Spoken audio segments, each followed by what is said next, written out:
This video will help you sleep and relax. But before we begin, I would like to know which city you're from and what time you're watching this. Now, subscribe to the channel, relax, and let's begin. I stepped off the bus at around midnight. The streetlights were weak, and the sidewalk looked empty. I pulled my jacket closer and checked my phone for the time. 12:03 a.m. The city center felt colder at night. I had a long walk home. No taxis, no people, just dark buildings and a few closed shops. I started walking along the main avenue, my shoes scuffed against the pavement. My breath came out in visible puffs. I tried to ignore the quiet. Usually this part of town had at least a few late-night wanderers. Tonight, nothing. The silence unsettled me. I heard a faint hum of distant traffic. Maybe a few blocks away, cars still moved. Here, just me. I focused on my footsteps. I noticed a figure at the far end of the block, just a shape near a lamppost. I couldn't make out details. It could have been just a broken sign or some trash bin. My eyes played tricks in low light. I felt my phone vibrate in my pocket. A text message. Strange at this hour. I pulled it out and checked. Unknown number. Nice jacket. Gray and a bit worn on the elbows. My heart skipped. I looked down. I was indeed wearing my old gray jacket, elbows scuffed. I hadn't told anyone I'd be here. Who would notice that detail? I spun around, looking for someone nearby. The street was still empty except for that distant shape. I looked at my phone again. I typed, "Who is this?" No reply. I waited, phone in hand, staring at the screen. Another vibration. "Don't stop walking. Keep going straight." My fingers trembled. I glanced around. No one visible, just dark windows and empty doorways. I didn't want to follow a stranger's instructions, but what else could I do? I considered running back to the bus stop. Probably no buses now. It was too late. Taxis rarely passed here at night. I took a deep breath and continued walking forward, as if nothing was wrong. My footsteps sounded too loud. I tried to walk quietly, but it was impossible. My phone buzzed again. "You're hesitating. Why?" I felt sweat on my forehead. I pulled my collar up, trying to hide my face as if that would help. I typed back, "Who are you? What do you want?" No response. I noticed a security camera on a building's corner, a small red light blinking. Maybe whoever texted me was watching through cameras. The city had plenty of them. But why single me out? Another buzz. "Don't look at the camera." My stomach tightened. Whoever it was saw me look at it. I lowered my head, shoved my phone in my pocket, and walked faster. I wanted to be in a busy area. Maybe I could find an all-night convenience store or a late bar, somewhere with people. I reached the end of the block and turned right, heading toward a main street I knew should have more lights. My phone vibrated twice in quick succession. I stopped under a street lamp against my better judgment and read the messages. "Good choice, more lights ahead." "Don't try anything stupid." I shuddered. If they could see me, why not show themselves? Were they on a rooftop, in a parked car? I looked around. Just parked cars, dark and empty. Some trash cans, closed storefronts with metal shutters down. I tried to listen for footsteps. Nothing but my own breathing and distant hums. I walked faster, almost jogging now. Ahead, I saw a small grocery store sign lit up. Maybe it was open. I headed straight for it. Another text. "No shortcuts. Stay on the sidewalk." I froze. I had been about to cross the street diagonally. This person predicted my move. They saw everything. I followed the sidewalk, heart pounding. My phone buzzed again. "Relax. You're safe if you listen." Safe if I listen? I didn't feel safe. I felt trapped. I kept going. The grocery store had its lights on inside, but the gate was halfway down. I bent down to see if anyone was there. No sign of a clerk. Probably closed. Just leaving lights on to discourage theft. I swallowed hard and kept moving. Maybe I could pretend to call the police. But I had no idea who was watching. Another buzz. Don't call anyone. My blood ran cold. I hadn't even pulled out my phone to dial. Yet they knew what I was thinking. I tried to stay calm, breathing slowly. I crossed another intersection.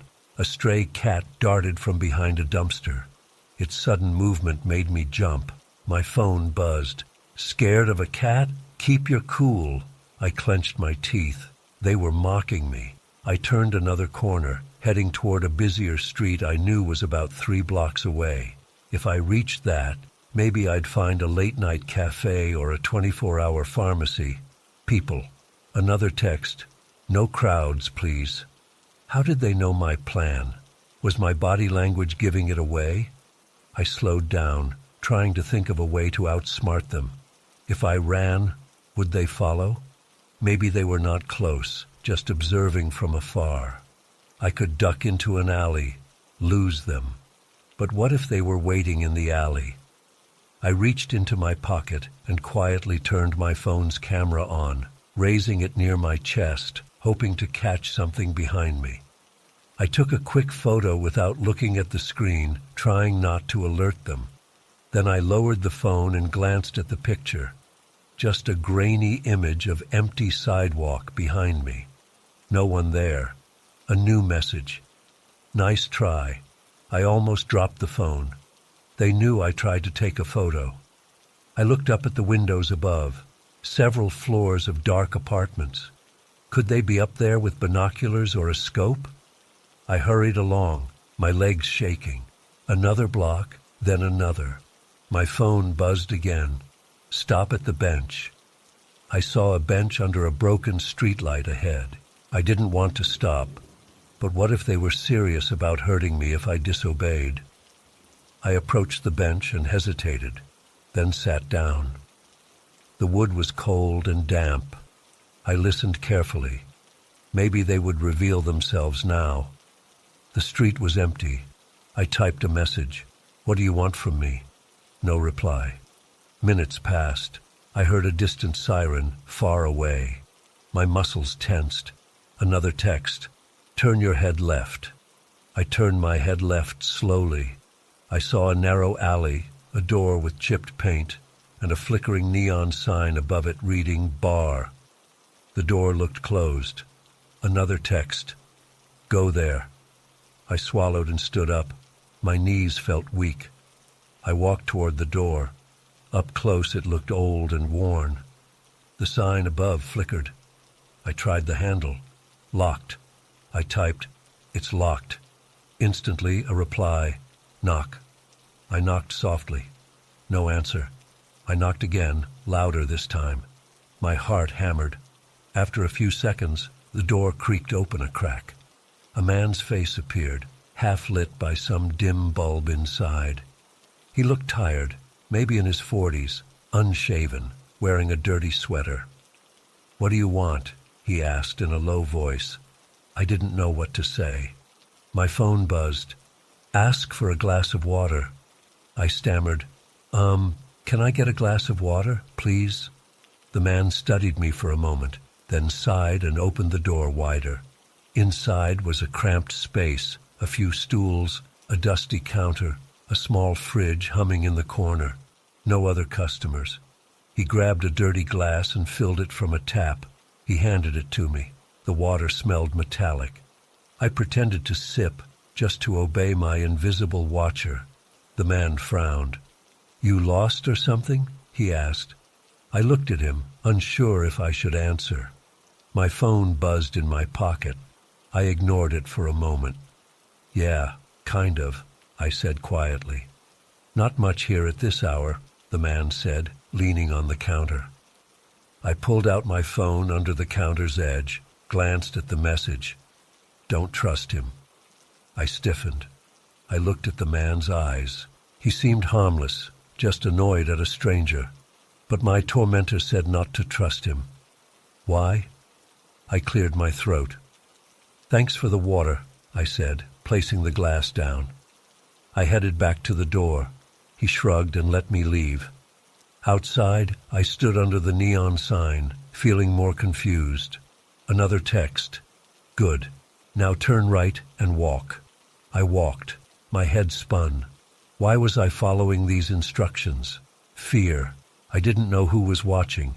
They knew too much, predicted my actions. Maybe they had hacked my phone's camera. They could see what I saw. I covered the camera lens with my thumb. Another text. That won't help. I removed my thumb, my heart sinking. They must have multiple ways of watching me. I turned right, as told, and continued down a quiet side street. The pavement was cracked. A lone parked truck sat under a broken streetlight. I approached it, careful, scanning the area. A text. Check under the truck. My hands shook. Why would I do that? Maybe they left something there. Maybe a clue. I crouched and looked under the truck's chassis. I saw a small piece of paper taped to the metal. I reached in and grabbed it. My phone buzzed. Open it. I opened the paper. It was blank except for a small black dot in the center. I frowned, holding it under the dim light. Another text. You see it? I typed. Yes, it's just a dot. Reply. Good. I was losing patience. I typed, why are you doing this? No reply. I stood there holding a useless piece of paper, feeling the night air on my face. My throat was dry. I wanted to go home. I typed again, I'm done. I'm going home. My phone vibrated hard, 3 times. I read the message. If you go home, you'll regret it. I clenched my jaw. This was a threat now. I looked around desperately for any sign of someone watching. Nothing. Empty street, closed doors, silent windows. I typed, what do you want me to do? Immediate reply, walk to the next intersection and wait. I obeyed, feeling numb. At the next intersection, I stopped. A traffic light blinked yellow on a timer, illuminating the empty crossroads. My phone buzzed. Look up. I looked up at the building on the corner. On the 3rd floor, a faint silhouette stood behind the window. My heart leapt. Someone was there, standing still. I raised my phone camera and zoomed in. A text, don't take pictures. I lowered the phone. The silhouette moved away from the window. I saw a curtain sway. Another text, cross the street. I crossed, stumbling on the curb. My legs felt weak. I reached the opposite sidewalk and waited. A text, good job. I bit my lip. This was some kind of sick game. They praised me like a dog. Another text, now turn off your phone. I stared at the message. Turn off my phone? Then I'd lose any sense of control. I typed back, no. Another text, do it. I hesitated. If I turned off my phone, I wouldn't know their instructions. Maybe that was my chance to escape. But what if they were nearby, ready to intervene physically? My hands shook. I made a decision. I pressed the power button and turned off my phone. Silence. Just the city night. I stood there waiting for something to happen. No more buzzing, no more messages. I looked around expecting someone to jump out. Nothing. The wind blew a piece of paper across the street. I realized I was free. Without the phone on, they had no direct line to threaten me. I started walking briskly toward what I hoped was a more populated area. After a few blocks, I saw a late-night cafe with lights on inside. I rushed to the door and tried it. Locked. Chairs stacked inside. Just the lights left on. I felt tears welling up from frustration. I pressed on, block after block, until I recognized a main boulevard. Cars passed in the distance. I saw a taxi turn a corner ahead. I waved my arms, running to catch it. The taxi driver slowed down, rolled down the window. Need a ride? He asked. His voice sounded normal, friendly. I nodded, climbed in. "Just take me home," I said, giving my address. The driver nodded and pulled away from the curb. I locked the door from inside, heart still racing. I didn't see anyone following. No strange headlights, no messages. My phone was off in my pocket. As we drove, I tried to calm down. The streets looked normal again, a few people here and there near late bars. Street lights seemed warmer, safer. I reached my building and paid the driver, thanking him quietly. I entered my apartment building, went up the elevator, and locked myself inside my apartment. I plugged my phone into the charger and stared at it. Should I turn it on? What if the messages returned? I decided to leave it off for now. I leaned against the door, breathing hard. I survived the night. Whoever they were, they let me go. Or maybe I escaped by turning off the phone. I didn't know which. I checked my apartment, all empty and quiet. I sat on the bed, listening to the hum of the refrigerator. Nothing seemed out of place. I realized how tired I was. My clothes smelled of sweat. My mouth was dry. I got up, drank a glass of water, then sat back down, hands still shaking a bit. It was over, I hoped. I had no answers, just relief that I was safe now. Eventually I lay down, not bothering to undress, and tried to rest. Sleep came slowly. Every little noise made me tense, but no messages, no vibrations, just my own heartbeat slowing down, one breath at a time, until I finally drifted off.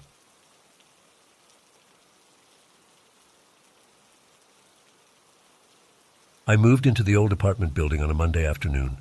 My car was loaded with boxes and suitcases. The lobby looked worn but clean. The walls were pale green. The floor was made of cracked tiles. The smell of old dust and faint cleaning products mixed in my nose. I had been searching for a cheap place near my new job, and this was the best I could find. The lease was short, the price reasonable. I expected nothing fancy. I walked in, pushing a suitcase with one hand, holding a box under my arm. At the reception desk, an older man in a neat uniform stood stiffly. He had thin hair combed to one side.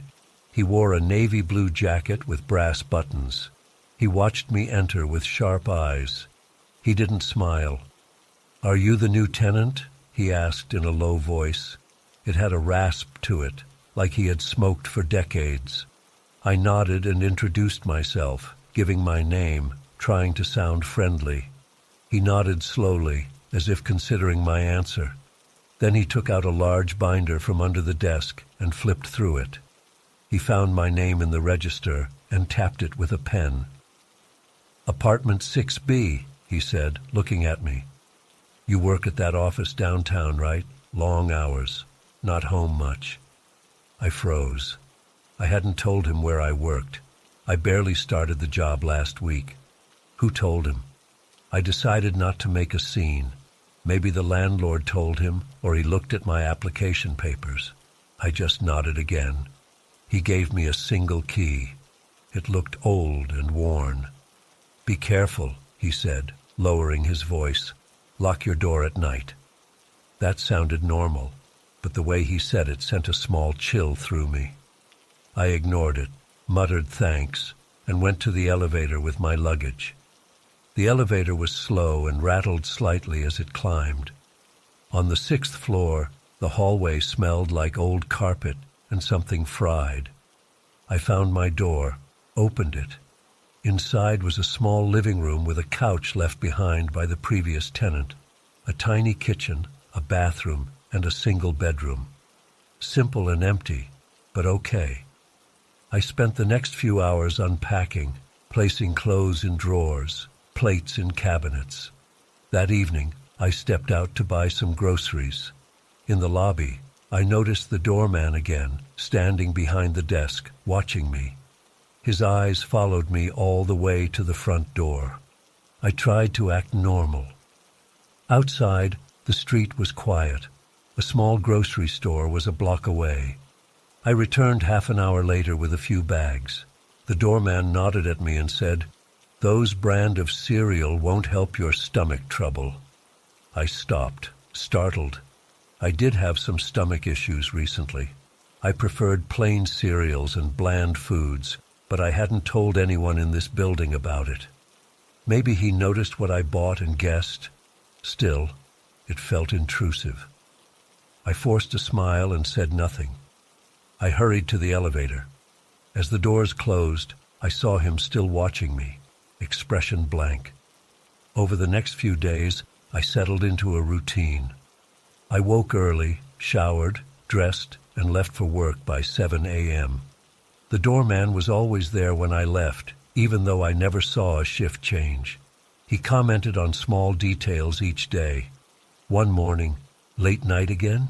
You should sleep earlier." I had been up late, yes, but my curtains were drawn. How did he know? Another morning, "Your sister called your cell phone at midnight. You didn't answer." I felt a jolt. My sister did call me last night, but I didn't pick up because I was tired. How did he know that? It scared me.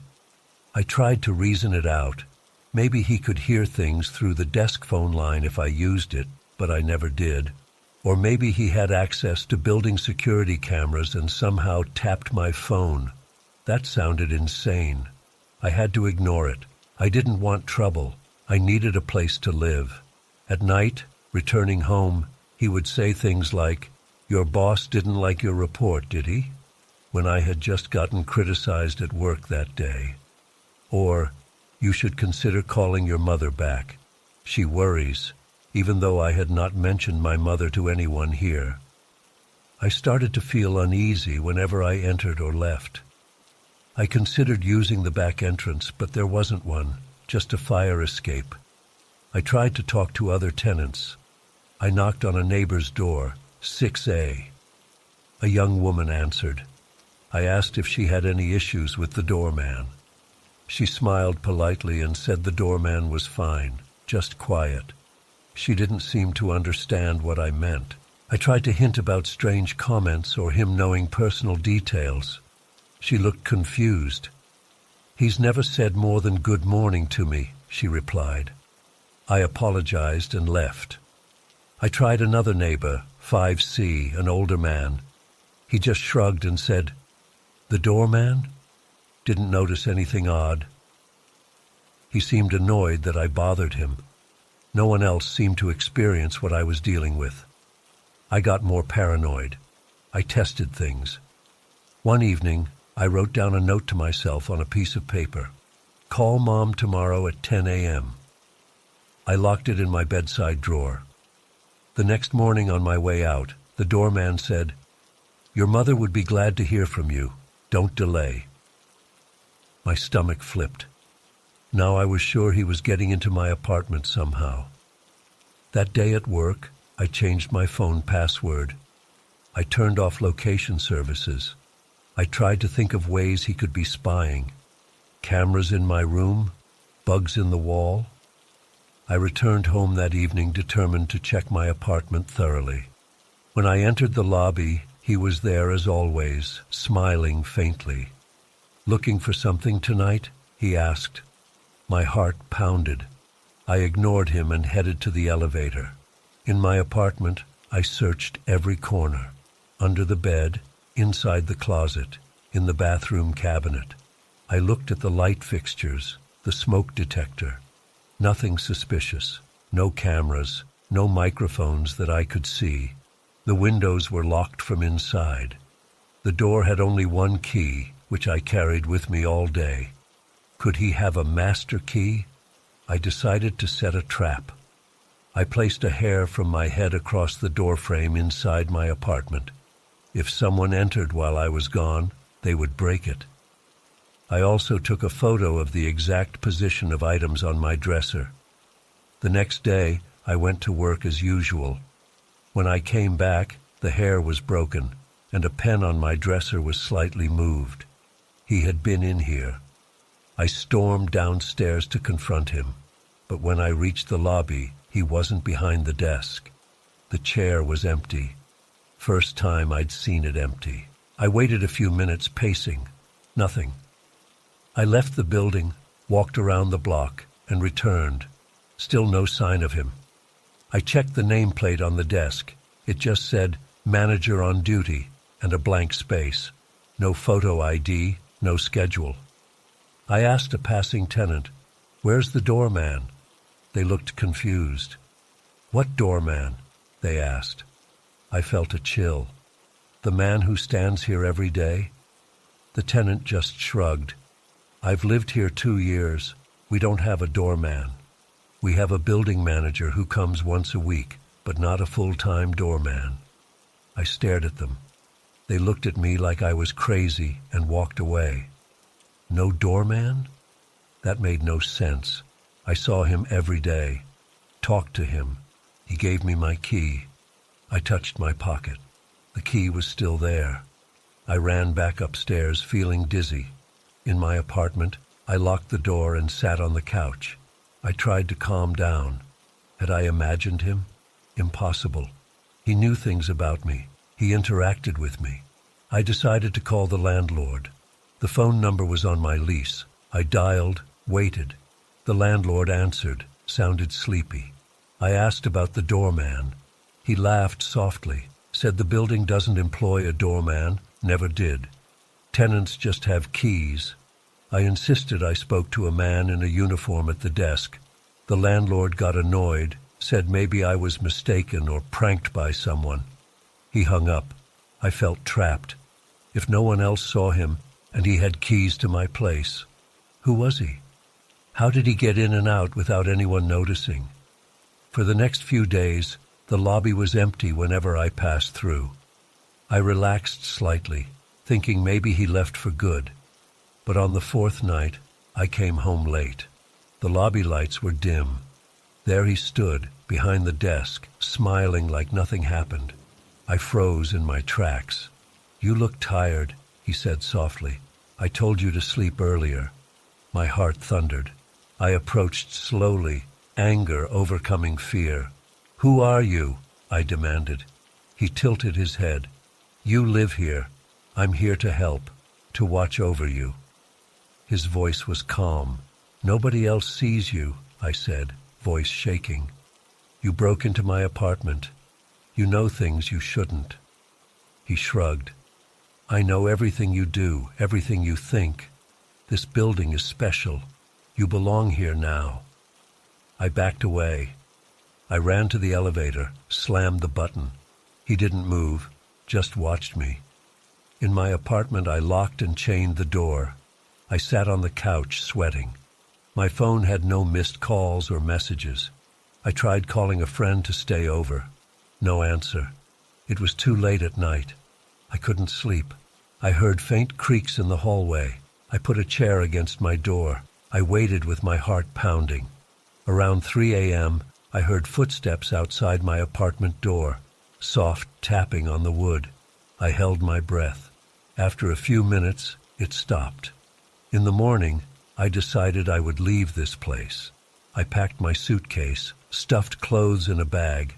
I didn't care about losing the rent money. I just wanted out. I walked downstairs, expecting to see him. No one was there. The lobby was empty again. I hurried outside, dragging my suitcase behind me. On the sidewalk, I turned back to look at the building's entrance. He stood just inside, barely visible through the glass. Watching me leave, I turned away and called a taxi. The cab arrived. I threw my things in. As we pulled away, I glanced back one more time. He was gone. At a motel across town, I tried to calm down. The next day, I went back with a friend to retrieve my remaining boxes. We entered the building together. The lobby was normal. Old desk, no one standing there. We took the elevator up. My apartment door was locked. Everything looked undisturbed. My friend looked at me strangely when I described the doorman. He saw no one unusual. I packed my remaining stuff quickly. As we left, I felt a prickling at the back of my neck. I looked around the lobby, empty. Outside, we loaded my friend's car. As I climbed in, I saw, across the street, a figure in a navy blue uniform behind a parked car, partially hidden. The same face, the same posture. He tilted his head as if acknowledging me. I felt sick. I shouted to my friend, "Do you see that guy?"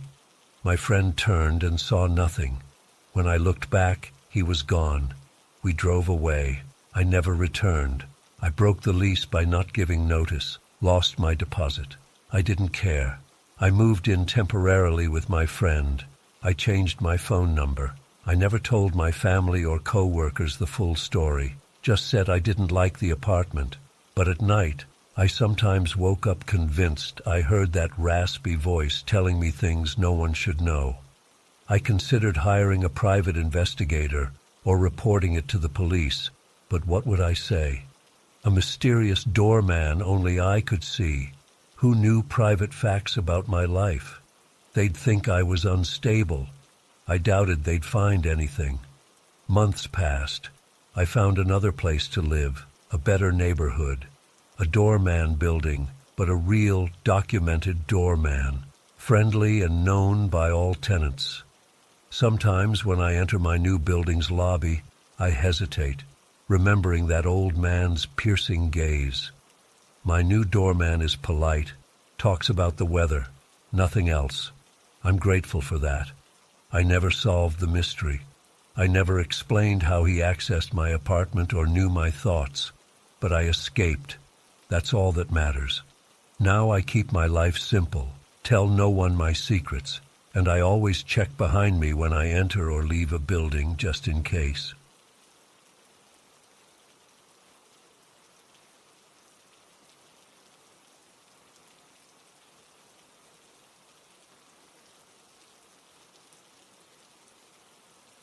I arrived in the village just before dusk. I had been driving for hours along empty roads, hoping to find somewhere to rest. The village appeared out of nowhere, a cluster of small houses, a narrow main street, and a few dim lights in windows. There was no welcome sign. My car's fuel gauge was low. I decided to stop and ask if there was a place to stay for the night. I parked near what looked like a general store. It had a wooden front, chipped paint, and a single lantern hanging by the door. I stepped out of my car and stretched my legs. The air was cool and smelled like damp earth. I heard muffled voices and the sound of wind in the trees. No one was on the street at that moment. I approached the store and tried the door. It opened with a creak. Inside, a single oil lamp burned on a small counter. Shelves with canned goods and basic supplies lined the walls. Behind the counter stood an older man with gray hair and a calm expression. He looked up at me as if expecting my arrival. "Good evening," I said, trying to sound normal. "I'm passing through. Is there somewhere I can stay for the night?" He nodded slowly. "You came from the East Road, correct? Driving a dark sedan, low on fuel." His voice was even, matter of fact. I froze.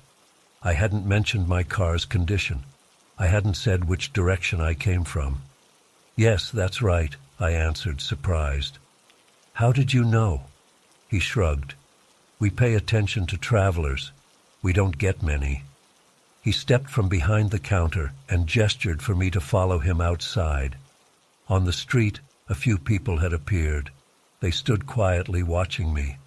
A woman in a dark shawl, a man wearing a coat, a young boy holding a wooden toy. They all looked calm but curious. None seemed alarmed or surprised. The old man pointed down the main street. "You can stay at the inn. It's small, but clean. Marta runs it. She'll have a room ready for you." I thanked him and started walking. As I passed the small group of villagers, the woman said, "You must be hungry. You like bread and cheese for supper, don't you?" Her tone was friendly, but it made me uneasy. I did like bread and cheese, but how would she know? I tried to act normal. "Yes, that would be nice," I said. She nodded and pointed to the inn, a building with a low roof and a sign that simply read, "Rooms." Inside the inn, a stout woman greeted me with a smile. Marta, I guessed. She nodded. Your room is ready. Last one on the left upstairs. I noticed no keys were exchanged. She just knew I needed a room. I checked my wallet to pay. She shook her head. We'll settle that later. Get some rest first. I walked up the narrow stairs and found the room. It was simple. A bed, a chair, a small table with a candle. A window overlooked the quiet street. Outside, I heard soft voices. I leaned out and saw a few villagers talking quietly. They glanced up and waved. I pulled back inside, feeling unsettled. They knew personal details without me telling them. Maybe they were just guessing.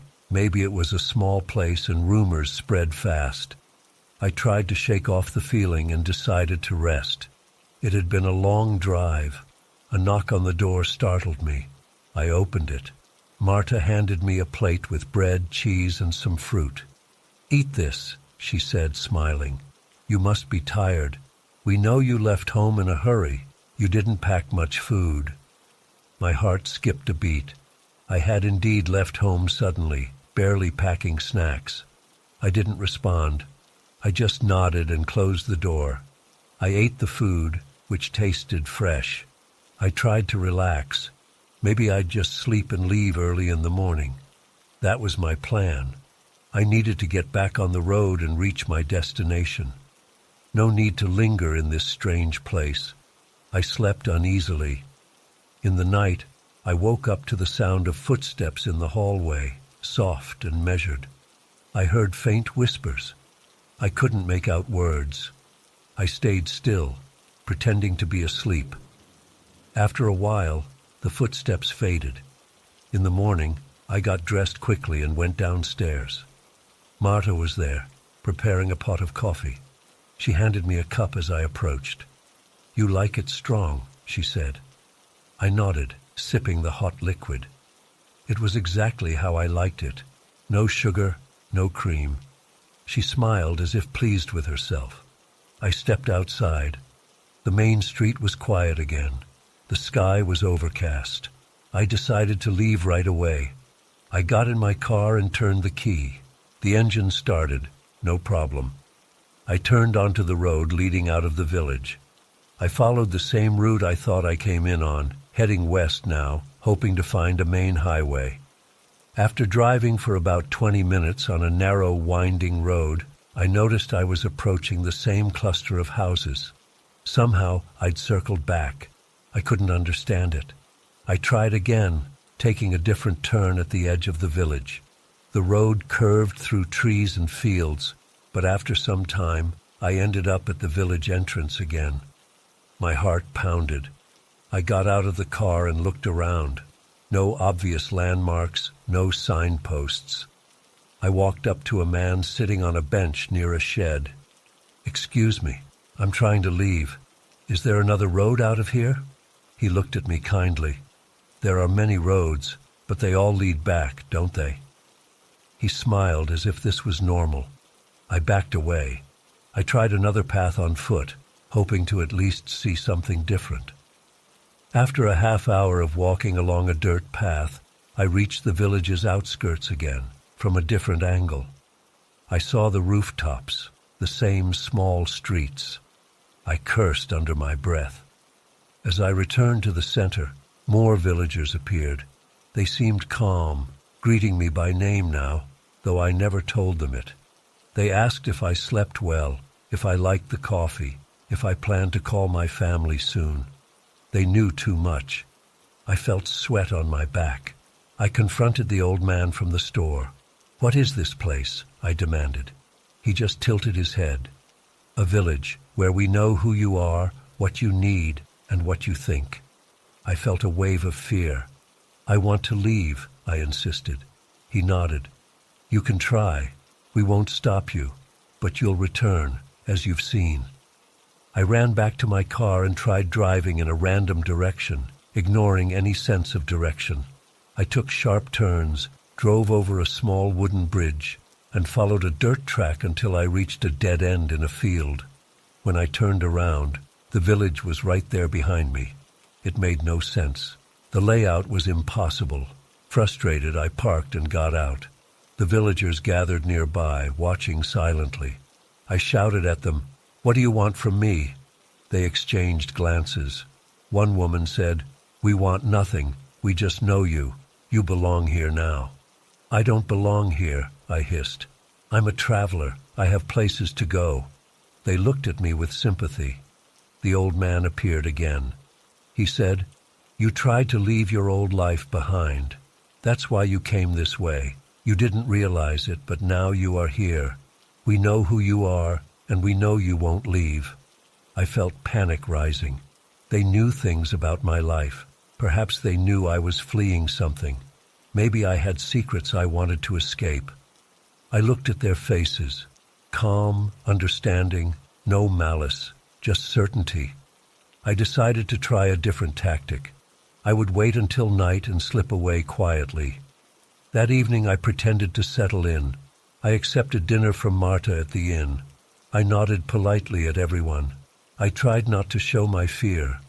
Around midnight, I dressed in dark clothes and tiptoed out of the inn. The street was empty. A few lamps burned low.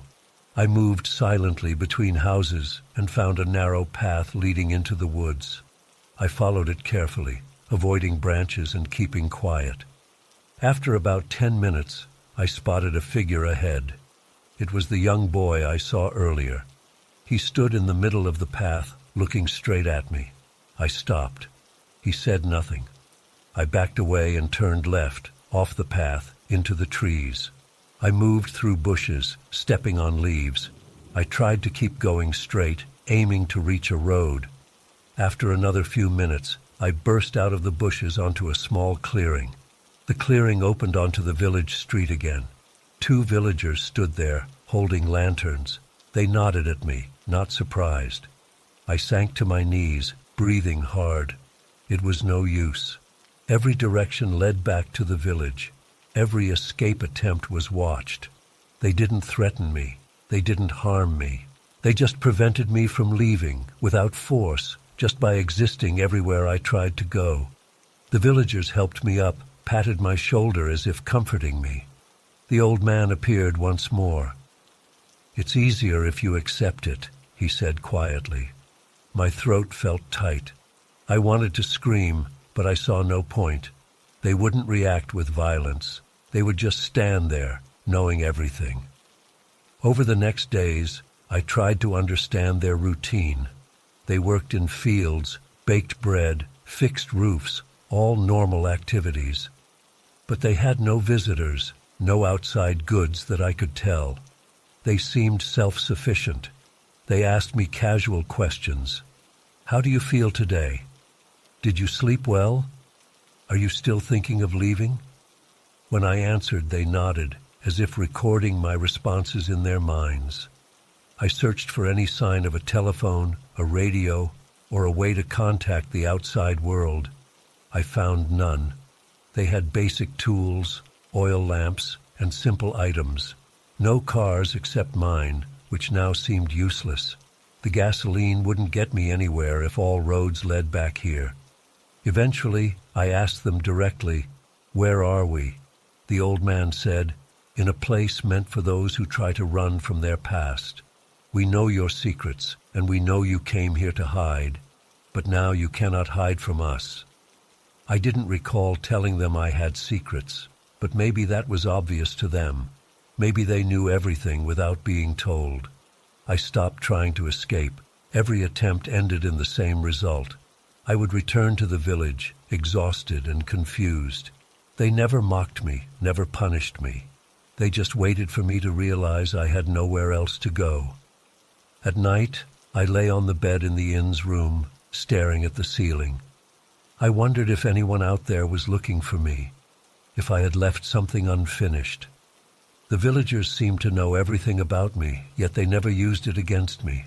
They just kept me here, calmly, as if I belonged. After a week or so, I tried one last time. I got into my car before dawn and drove straight ahead along the main road. I ignored the scenery. I kept driving until the fuel gauge dipped near empty. Then I saw the familiar shape of the village's main street rising over a small hill. The same houses, the same people waiting, waving kindly. I stopped the car in the middle of the street and got out. Marta came up with a loaf of bread. She handed it to me. "You must be hungry," she said. I took it, defeated. I asked her, "Will I ever leave?" She looked at me with gentle eyes. "Why would you want to? We know you, we accept you. Outside you had trouble. Here you have peace." I said nothing.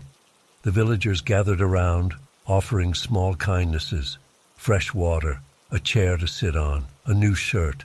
They knew my size, my preferences, my fears. They never asked for anything in return. I realized I had no choice. They trapped me without walls, without chains, just by making every path lead back to them. I nodded slowly and returned to the inn. Inside, the room felt familiar now. I knew the creak of the floorboards, the smell of the linen, the angle of the sunlight through the window. Outside, I heard them talking softly. They mentioned my name and small details of my life. I no longer found it surprising. I knew now that I would remain here, surrounded by people who knew everything and who never let me go. I lay down and closed my eyes. No one would come rescue me. I belonged to the village now. I turned onto that rural highway around 2 a.m. My dashboard clock showed 2:07 a.m. The road was empty. I saw no headlights in front of me and no tail lights ahead. Just darkness and my own high beams cutting through a low, drifting fog. I could see open fields on both sides when my headlights swept past the fence posts. The asphalt looked old and had small cracks. I didn't know exactly how many miles until the next town. I just knew I had to drive through this stretch to get home. I felt tired but alert. The car's heater was on low, so I didn't feel cold. Just a slight dryness in my throat. I tried to stay focused on the road.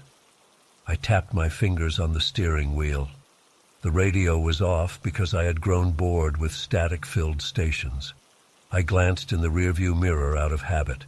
Nothing behind me but blackness. After a few minutes, I checked again. Still nothing. The clock read 2:15 a.m. by then. The fog thickened a bit, forcing me to slow down. My headlights showed the road ahead, but everything beyond that was just a white haze. I felt my shoulders tense. I didn't like driving in fog at night. I kept my eyes forward. After maybe 10 more minutes, I checked the mirror again. This time I saw a faint light far behind. It looked like headlights, but very dim, barely visible through the mist. I couldn't make out the shape of the vehicle, just a dull glow. I thought maybe another driver was out late. It didn't seem unusual, but I noticed that the lights stayed at roughly the same distance for several minutes. They didn't fade away or get closer. I kept driving, trying not to obsess over it. The fog lifted slightly as I passed a small cluster of trees. The rear view showed the lights again. Still there, still at a distance. I tried to guess if it was a truck or a car. I couldn't tell. The lights seemed off somehow. Too dim, maybe. I tried slowing down a bit. The speedometer dropped from 50 mph to 45 mph. I expected the following vehicle to catch up if it was really there. After a minute, I glanced back. The lights were gone. I felt a small spike in my chest. The car behind me vanished. That didn't make sense. I looked carefully, craning my neck as if that would help. Nothing but darkness. I rubbed my hands on my jeans. I focused on the road ahead. Maybe the other driver turned off onto a side road. Maybe I just imagined it. I shook my head and kept going. A few miles later, I saw a small reflective sign. Rest area 2 miles. My legs were a bit stiff. I decided I'd pull over and stretch. I wanted to splash some water on my face. The idea of stopping in the middle of nowhere wasn't appealing, but I needed a break. The road felt endless. My eyes were getting tired. I slowed down when I saw the rest area sign again. Next right. I made the turn onto a short gravel road that led to a tiny parking area. There was a single street light near a wooden picnic table. Under the dim light, I saw a trash can and a payphone booth. The rest area looked old and rarely used. I parked my car close to the light. I shut off the engine. I listened to the silence outside. No wind, no insects, just a heavy quiet. The air felt damp and cold when I opened the door. I stepped out and stretched my back. I walked over to the payphone to check if it worked. I didn't really need to call anyone. I just wanted to see if it had a dial tone. I lifted the receiver. No dial tone, just silence. I put it back. I looked around. The gravel under my shoes crunched loudly. The single light overhead buzzed softly. I smelled wet grass. There was a wooded area behind the rest stop, dark silhouettes of trees. No sounds came from there, no rustling leaves, no animals. Nothing. I turned to look at my car. That's when I saw faint tire tracks on the gravel behind it. They looked fresh. The pattern was clear, and the stones were still shifted in a way that suggested recent movement. I was sure those tracks weren't mine. I parked facing the light, and I came from the main road, so my car had left tracks mostly behind the front tires. But these looked like they came in from a different angle, right behind my trunk area. I crouched down and touched the gravel. It felt loose and recently disturbed. I stood up and looked around.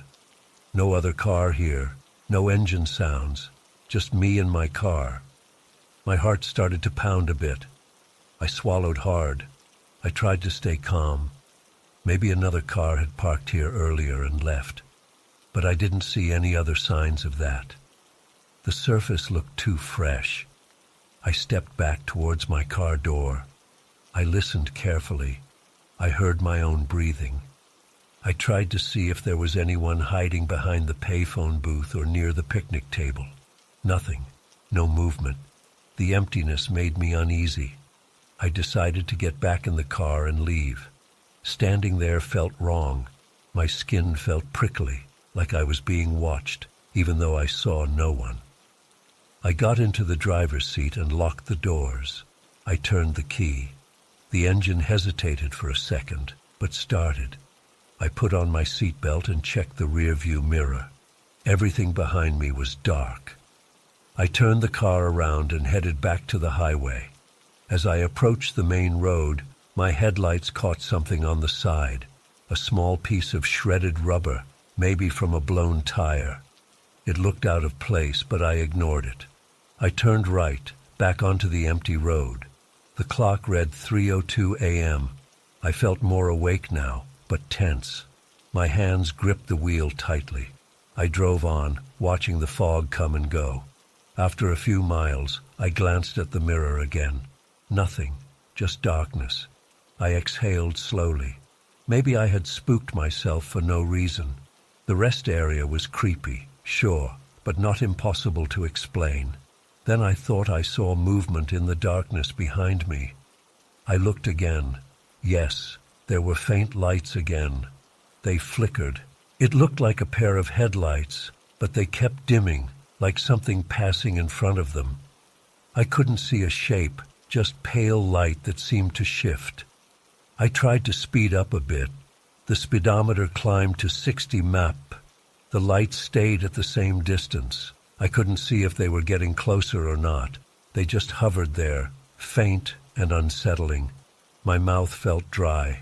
I licked my lips. I turned on the radio just to have some noise, static. I flipped through stations. Nothing came in clear. I turned it off again. Silence. I rolled the window down an inch, hoping for fresh air. I heard a distant hum, maybe the engine's drone. No cars passed me in the opposite direction. The area seemed deserted. After another 5 or 10 minutes, I noticed the lights behind me disappear again. I checked several times. Gone, just like before. My shoulders ached from tension. I tried to shake it off. I told myself it was probably just another driver turning off somewhere. Maybe a farm road. This area had many side roads. Maybe I just couldn't see them in the dark. I pressed on. The road ahead rose slightly, a gentle incline. As I reached the top, I saw no town lights, no signs of civilization, just more empty fields. I wondered if I had taken a wrong turn, but I remembered the signs. This was the right route. I had driven it before, though not this late. Suddenly, I caught a glimpse in the mirror again. The lights were back, closer this time. I could see them flicker as if blocked by something. I tapped the brakes lightly to see if they would react. No change. I slowed down more, down to 40 mph. If it was a normal driver, they would either pass me or get closer. But the lights stayed at the same distance, always hovering at the edge of my vision, never fully clear. My chest felt tight. My pulse throbbed in my neck. I tried to think of something practical. I tried my phone, but I had no signal. I checked the battery icon on the dashboard. Everything normal. Fuel gauge a bit below half, enough to keep going.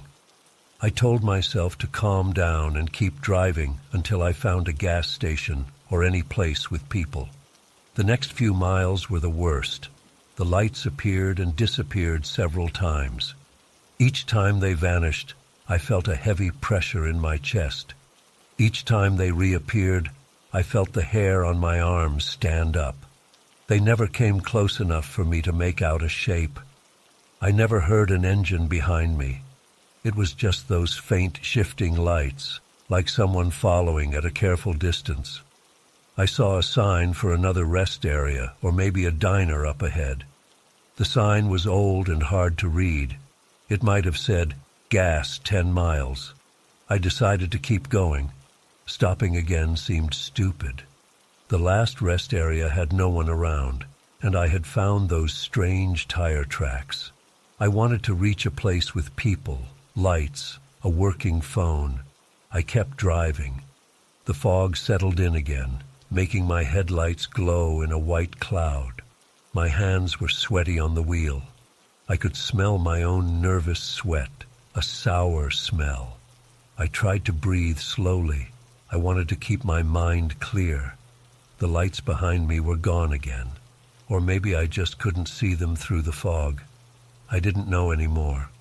I felt my stomach twisting. After a while, I thought I heard something. At first, I guessed it was the wind, but the air was still. Then I wondered if it was my own engine. I listened carefully. The car sounded normal. The noise was faint, like a low rumble far behind me. Maybe it was another engine, but I couldn't see any car. The noise came and went in waves, fading in and out. Each time it faded, I felt relief. Each time it came back, I clenched my teeth. I tried flashing my brake lights a few times, tapping the pedal gently, hoping to get a reaction. Nothing. I swerved slightly, checking if I could see any headlights behind if I changed the angle of my mirror. Still nothing visible. I pressed on, my heart pounding. The night felt endless. Eventually, I saw a dim yellow light ahead. As I got closer, I realized it was a small gas station sign, maybe a single pump station out here in the middle of nowhere. I decided to stop there. I had to see another human being. I could ask if they had seen anyone else on the road. As I approached, I noticed the station looked old. It had one gas pump under a tin roof and a small building behind it. The lights were on, but weak.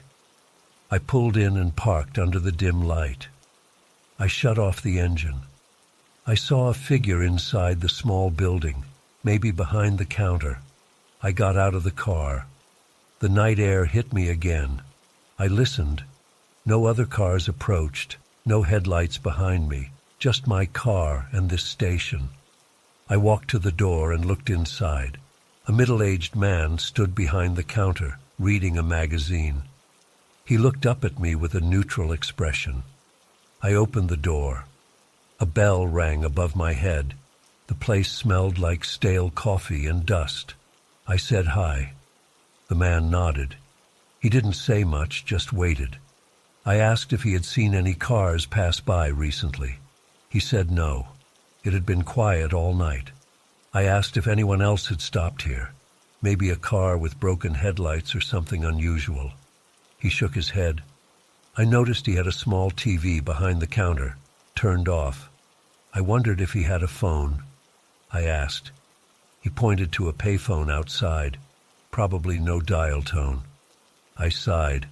I thought about telling him what I saw, but I felt silly. I just asked for directions to the next town. He said it was about 20 miles ahead. I decided to fill up. I went back out to the pump and started filling my tank. The nozzle creaked. I looked around while I waited. The darkness pressed in from all sides. I expected to see those lights any second. Nothing. When I finished, I paid inside. The man took my cash and gave me change. He looked bored, not suspicious or worried. I guessed that this place didn't get many customers at this hour. I stepped outside and stood by my car for a moment. I listened carefully. No distant engines, no footsteps, no whispers. Just silence. I got back in the car. I started the engine and pulled out onto the highway again. The next town was 20 miles away. I felt a bit safer after seeing a person. My nerves calmed slightly. I looked in the mirror again. Nothing. I drove steadily, keeping an eye on the speed limit. I decided to stay around 50 mph. No reason to rush. For a long stretch, nothing happened. The road stayed empty. The fog drifted in patches. My headlights showed the cracked pavement and the faded lines. My eyes scanned the darkness on both sides. I passed a few old barns and empty fields. The tension in my chest eased. Maybe it was over. Maybe I had imagined something. I didn't know. But I felt more in control now. Then, just when I started to relax, I thought I saw a flicker of light in the rearview mirror, a faint glow far behind. My chest tightened again. I glanced back repeatedly, trying to confirm. The glow was inconsistent, blinking in and out. I forced myself to look forward and keep driving. The next town was closer now. I could reach it soon. I didn't want to stop again. I didn't want to pull over or check behind me. I just wanted to get out of this empty stretch of highway. I kept driving and refused to look back. The tension in my shoulders returned, my jaw clenched, my breathing shallow. I could feel my heartbeat in my ears, but I pressed on, focusing on the road ahead. Eventually, I saw a distant glow on the horizon. Streetlights, maybe, or the outskirts of the next town. I followed that glow, ignoring the flickering lights behind me. I reached the edge of town around 4:30 a.m. The empty streets felt safer. At least there were buildings, parked cars, and the faint promise of other people sleeping inside their homes. I slowed down and turned onto a street with a motel sign. I parked under a streetlight. I looked in the mirror one last time. Nothing there, just my tired face and the empty road behind me. I sat in the car for a moment, breathing deeply, feeling my heart rate slow. The tension eased. I opened the door and stepped out. The air smelled like asphalt and a hint of distant flowers. I locked the car and went inside the motel lobby. The clerk looked sleepy, but friendly. I checked in, got a key, and went to my room.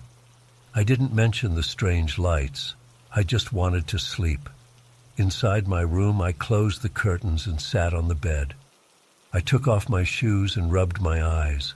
My body felt heavy and exhausted. I didn't turn on the TV. I just listened to the quiet hum of the air conditioner. No headlights shone through the curtains. No strange sounds came from outside. I lay down and closed my eyes, waiting for morning.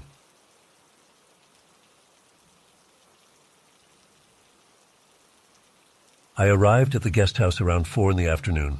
I had driven most of the day, passing through empty fields and a few scattered houses. I was tired, my back stiff, and my eyes dry from the long drive. The building looked simple, a 2-story wooden place with chipped paint and small windows. I saw no other cars in the gravel lot. The sun was low behind some trees, and the air felt damp. I stepped out of my car and heard only distant birds. No traffic, no voices, just wind rustling a few leaves. I grabbed my bag and walked to the front door. The sign out front said, "Guest House," in faded letters. I had found it online for a cheap rate. The ad mentioned quiet surroundings and a family-run atmosphere. I wanted a calm night's rest before continuing my trip.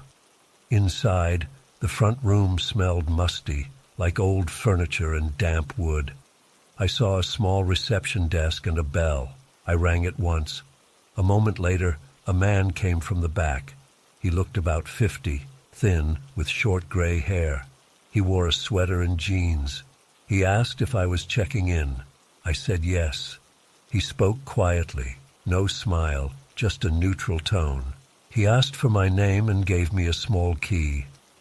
The room would be upstairs at the end of the hall. I asked if there were other guests tonight. He said no, I was the only one. I thought that was odd, but maybe it was off-season. I asked about dinner, and he said there was a small dining area through a door on the left. He said I could help myself to tea or instant coffee, but there was no proper dinner service tonight. I didn't mind. I thanked him and headed upstairs. The staircase creaked under my feet. The light in the hall was dim, a single bulb with a dusty shade. The wooden floor felt uneven. My room was at the end, as he said. The door was painted white. The key turned smoothly. Inside, I found a small bed with a plain sheet and a thin blanket. There was a wooden chair in the corner, facing the bed, a small closet with a mirror, and a nightstand with a lamp. The window looked out over fields and a few trees. I could see the sky turning orange outside. It looked peaceful. I set down my bag and tested the bed. The mattress felt a bit firm, but okay. The room was quiet. I didn't hear other voices or footsteps. The walls were thin-looking, but I couldn't tell if anyone was around. I decided to freshen up. The bathroom was at the other end of the hall, a shared bathroom. I took my toiletries and went down the hall. I heard the floorboards creak with each step. The bathroom was clean enough, nothing fancy. I washed my face and brushed my teeth. I looked at myself in the mirror. My eyes were bloodshot, and I felt a slight headache. I wanted to rest. Back in the room, I sat on the bed and checked my phone. No signal. I tried the Wi-Fi, but it didn't connect. I shrugged. Maybe I could read or just sleep early. My stomach grumbled, but I only had a protein bar in my bag. I decided to go downstairs and see if I could at least get some tea. Downstairs, the man was no longer at the desk. The place felt empty. I called out, "Hello?" No answer. I found the dining area, a small table, a kettle, some cups, tea bags, instant coffee packets, sugar. I boiled some water and made myself tea. I sat at the table and sipped it. Outside, through a small window, I saw the sun almost gone, the sky turning gray. It was quiet. I finished my tea and went back upstairs. On the way, I heard a soft creak behind me. I turned around but saw nothing. Maybe the building just settled. Old wood often makes noises. Upstairs, I heard a slight thump from somewhere ahead. I paused, holding my breath. Maybe the owner was upstairs now. I walked slowly to my door and listened. Nothing. I unlocked my room and went inside. The chair in the corner caught my eye. It felt odd how it was placed. I didn't remember exactly how it faced before, but now it seemed angled slightly toward the bed. I told myself I was imagining it. I placed my bag against the closet and locked the door behind me. The lock worked fine, just a basic latch. I took off my shoes and lay down. I turned off the main light, leaving only the lamp. The silence pressed in.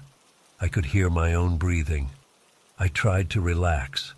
After a few minutes, I heard a faint creaking sound from the hallway. It sounded like footsteps, but very light. I sat up. I listened. Another creak, closer. Then it stopped. I got up quietly, walked to the door, and pressed my ear against it. Nothing. I thought maybe the owner was checking something, or maybe there was another guest who arrived late. I didn't want to seem paranoid. I tried to calm down. I decided to sleep. I turned off the lamp and lay in the dark. The window showed a faint outline of the trees outside. The bed felt a bit colder now. My heart rate was a bit fast, but I tried to ignore it. I closed my eyes. A few minutes passed. Then I heard a soft sound, like a door hinge squeaking. It came from somewhere nearby, maybe the room next to mine. I listened more. A soft scrape, like a chair on the floor. I remembered I was supposed to be the only guest. Maybe the owner was using the other rooms for storage, moving things around. I tried to sleep, but the sounds kept me alert.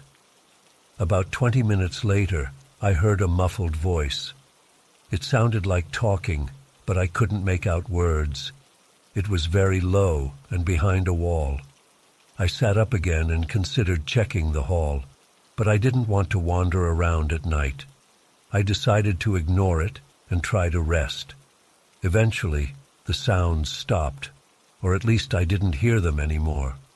I must have drifted off at some point. In the morning, I woke up early, maybe 6 or 7. The sky was pale. I got dressed and opened the door. The hallway was empty and quiet. The bathroom was free. I washed up and went downstairs. The front room was empty again, no sign of the owner. I found some bread, butter, and jam in the dining area, presumably breakfast. I ate quietly. I noticed a door behind the dining area, locked with a padlock. Maybe a storage room.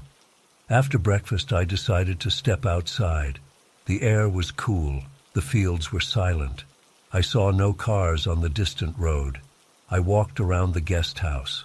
On the other side, there was a small shed, locked as well. I didn't see anyone around. I felt uneasy, but I had paid for the night, and I could leave later that day. I planned to rest a bit more, maybe leave around noon. Back in my room, I noticed the chair again. This time it faced me more directly. I frowned. I was sure I left it slightly turned away from the bed when I got up. I knelt down and checked the floor for marks. The chair legs had left slight indentations in the wood. The position had definitely changed. Someone must have entered my room while I was out. I checked my bag, nothing missing. I went to find the owner to ask him. Downstairs, no one at reception. I called out. No answer. I felt frustrated. I knocked on the door behind the desk. No response. I decided to wait a bit. I went outside again, circled the building. Still no sign of him. Eventually, I gave up and went back to my room. I decided I would just pack up and leave soon, but I felt tired. I hadn't slept well. I lay on the bed and closed my eyes, hoping to doze a bit before heading out. I must have slept longer than I intended. When I woke up, it was afternoon. The light had changed. I felt groggy. I sat up and checked the time on my phone. No service, but the phone's clock said it was around 2 p.m. I decided to leave. I didn't feel comfortable here. I got up and walked to the door. I tried the handle, and it turned, but the door wouldn't open. I realized it must be stuck. I pulled harder. The door didn't budge. I looked at the lock. It was unlocked. The door just wouldn't open. I pulled again, then pushed. Nothing. I pounded on the door and called out. No one answered. My heart started to pound. I pressed my ear to the door and listened. Silence. I tried to force the door again. It felt like something was blocking it from the outside. I felt sweat on my forehead. I walked to the window. Maybe I could climb out. It was a second-story window, about a 2-meter drop into some bushes. I tried to slide it open. It moved a bit, but then jammed. I tried harder, but it felt like it was stuck too. I cursed under my breath. I stood still, thinking. I had no phone signal. No one answered when I called. My car keys were in my pocket, and my car was outside. I was trapped in a room with a locked door and a jammed window. I banged on the door again, louder this time. I shouted for help. No answer. The silence felt heavy. After a while, I heard a soft scraping sound outside the door. I stopped shouting and listened. It sounded like something brushing against the wood. Then I heard a low whisper, too faint to understand. My skin prickled. I shouted, "Who's there?" No response, just that whisper, and then silence. I waited. My throat felt dry. I paced the room. I checked the closet. Nothing inside but a spare blanket. I pulled the chair away from its corner, facing it towards the wall, as if to say I wasn't playing this game. Then I sat on the bed and tried to stay calm. Time passed slowly. I heard faint sounds every now and then. Footsteps in the hall, creaks, soft knocks. Once I heard what sounded like laughter, very quiet and muffled. I called out again, asking what they wanted, but no one answered. As it got darker, I noticed the light outside fading. I turned on the lamp. I felt trapped and helpless. My stomach growled with hunger. I had no food except for a protein bar I ate yesterday. I had some water in a small bottle. I sipped it to moisten my dry mouth.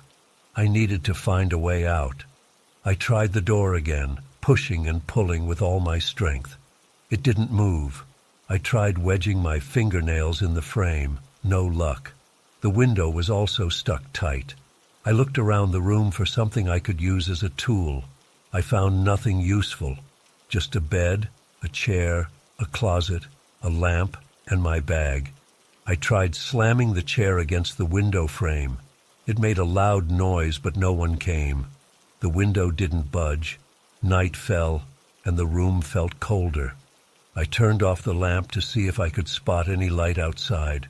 The darkness in the hall showed through the gap under the door. I could see a faint glow, maybe from the hallway bulb. I knelt down and tried to peek underneath. I saw nothing but a strip of dim light. Suddenly I heard voices again, very close, like they were right outside the walls. They spoke in low tones, but I couldn't understand the words. It sounded like a chant or a list of strange phrases. The voices rose and fell gently. I pressed my ear to the wall. The sound came from inside the walls. It made no sense. I felt my chest tighten. I turned on the lamp again. The chair was now facing the bed. I had turned it towards the wall before, but now it was back, turned directly at me. I jumped up, startled. I looked around the room, breathing hard. How did it move? I grabbed the chair and threw it on its side. It hit the floor with a thud. I checked the lock on the door again, still not locked, just stuck. I shouted again, anger in my voice, telling whoever was out there to let me go. I pounded on the door until my hand hurt. No answer. My throat burned. I sat on the bed trying not to panic. My heart thumped, my forehead damp. Hours passed. I could hear my watch ticking. The voices came and went, sometimes just a whisper, sometimes a soft mutter. I pressed my fingers into my ears, trying to block the sound. It didn't help. My stomach ached with hunger. Near what felt like midnight, I heard footsteps again. They stopped in front of my door. I heard the handle rattle. I stood up, ready to confront whoever was there. The door clicked. It swung open easily. The hallway was empty. The light bulb there flickered. I saw no one. I stepped out slowly, my legs shaking. I looked left and right. No sign of the owner, no other guests, just empty hall and old wood. I rushed downstairs, almost tripping on the steps. The reception desk stood empty. The front door was unlocked. I opened it and stepped outside.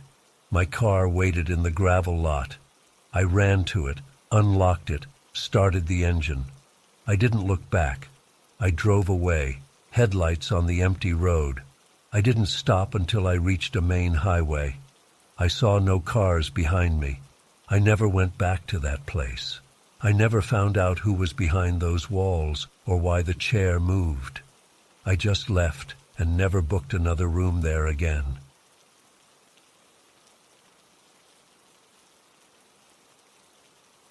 I started my hike early in the morning. The sky was clear and the air felt cold but fresh. I carried a small backpack with water, a few snacks, a map, and a flashlight. My plan was to follow a marked trail up the mountain, reach a scenic overlook, and return by afternoon. I had hiked before, nothing difficult, mostly simple trails. This place looked quiet and less traveled. I felt confident I could handle it. The trail began in a wooded area. The path was narrow but visible. The ground was damp from recent rain, and I could smell wet leaves. My boots sank slightly into the soft earth. I moved steadily, watching for trail markers. Small painted signs on trees indicated the route. I followed them without trouble for the first hour. The slope was gradual. The forest was silent except for distant bird calls. After about 2 hours, I reached a section where the trail became less clear. The trees were dense and the markers were harder to see. I slowed down. I scanned the trunks. I found a faded mark on a tree, but it seemed old. I tried to match it with the map. The map wasn't very detailed, just a rough outline. I guessed I was still on track. I continued walking. The terrain got steeper. I noticed small piles of rocks near the trail. They looked placed by someone, arranged in neat stacks. I had seen such piles before on other hikes, usually left by other hikers as trail markers. But these seemed carefully balanced. I counted 3 piles within a short distance. Each was a bit taller than the last. It made me uneasy, but I tried not to focus on it. Time passed, maybe another hour. I checked my watch. The sun was higher now, and the sky still clear. I had climbed a decent elevation. The trail felt rougher, with roots and stones. I tripped once but caught myself. My heart beat faster, and I cursed under my breath. I looked around and realized I hadn't seen a marker for a while. I took out my map again and tried to guess my position. I wasn't sure. The forest looked uniform and the map didn't help much. I decided to keep going upward, hoping to find the overlook or at least a recognizable landmark. As I pushed ahead, I found more rock piles. Some were on the side of the trail, some slightly off it.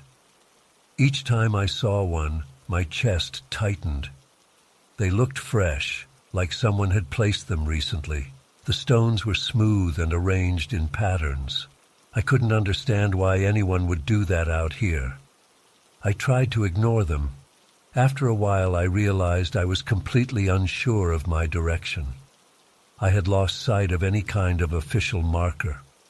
The path under my feet looked like a trail, but it could have been a game trail used by animals. I paused. My legs felt tired. My throat was dry. I drank some water and ate a small energy bar. I listened for any sounds.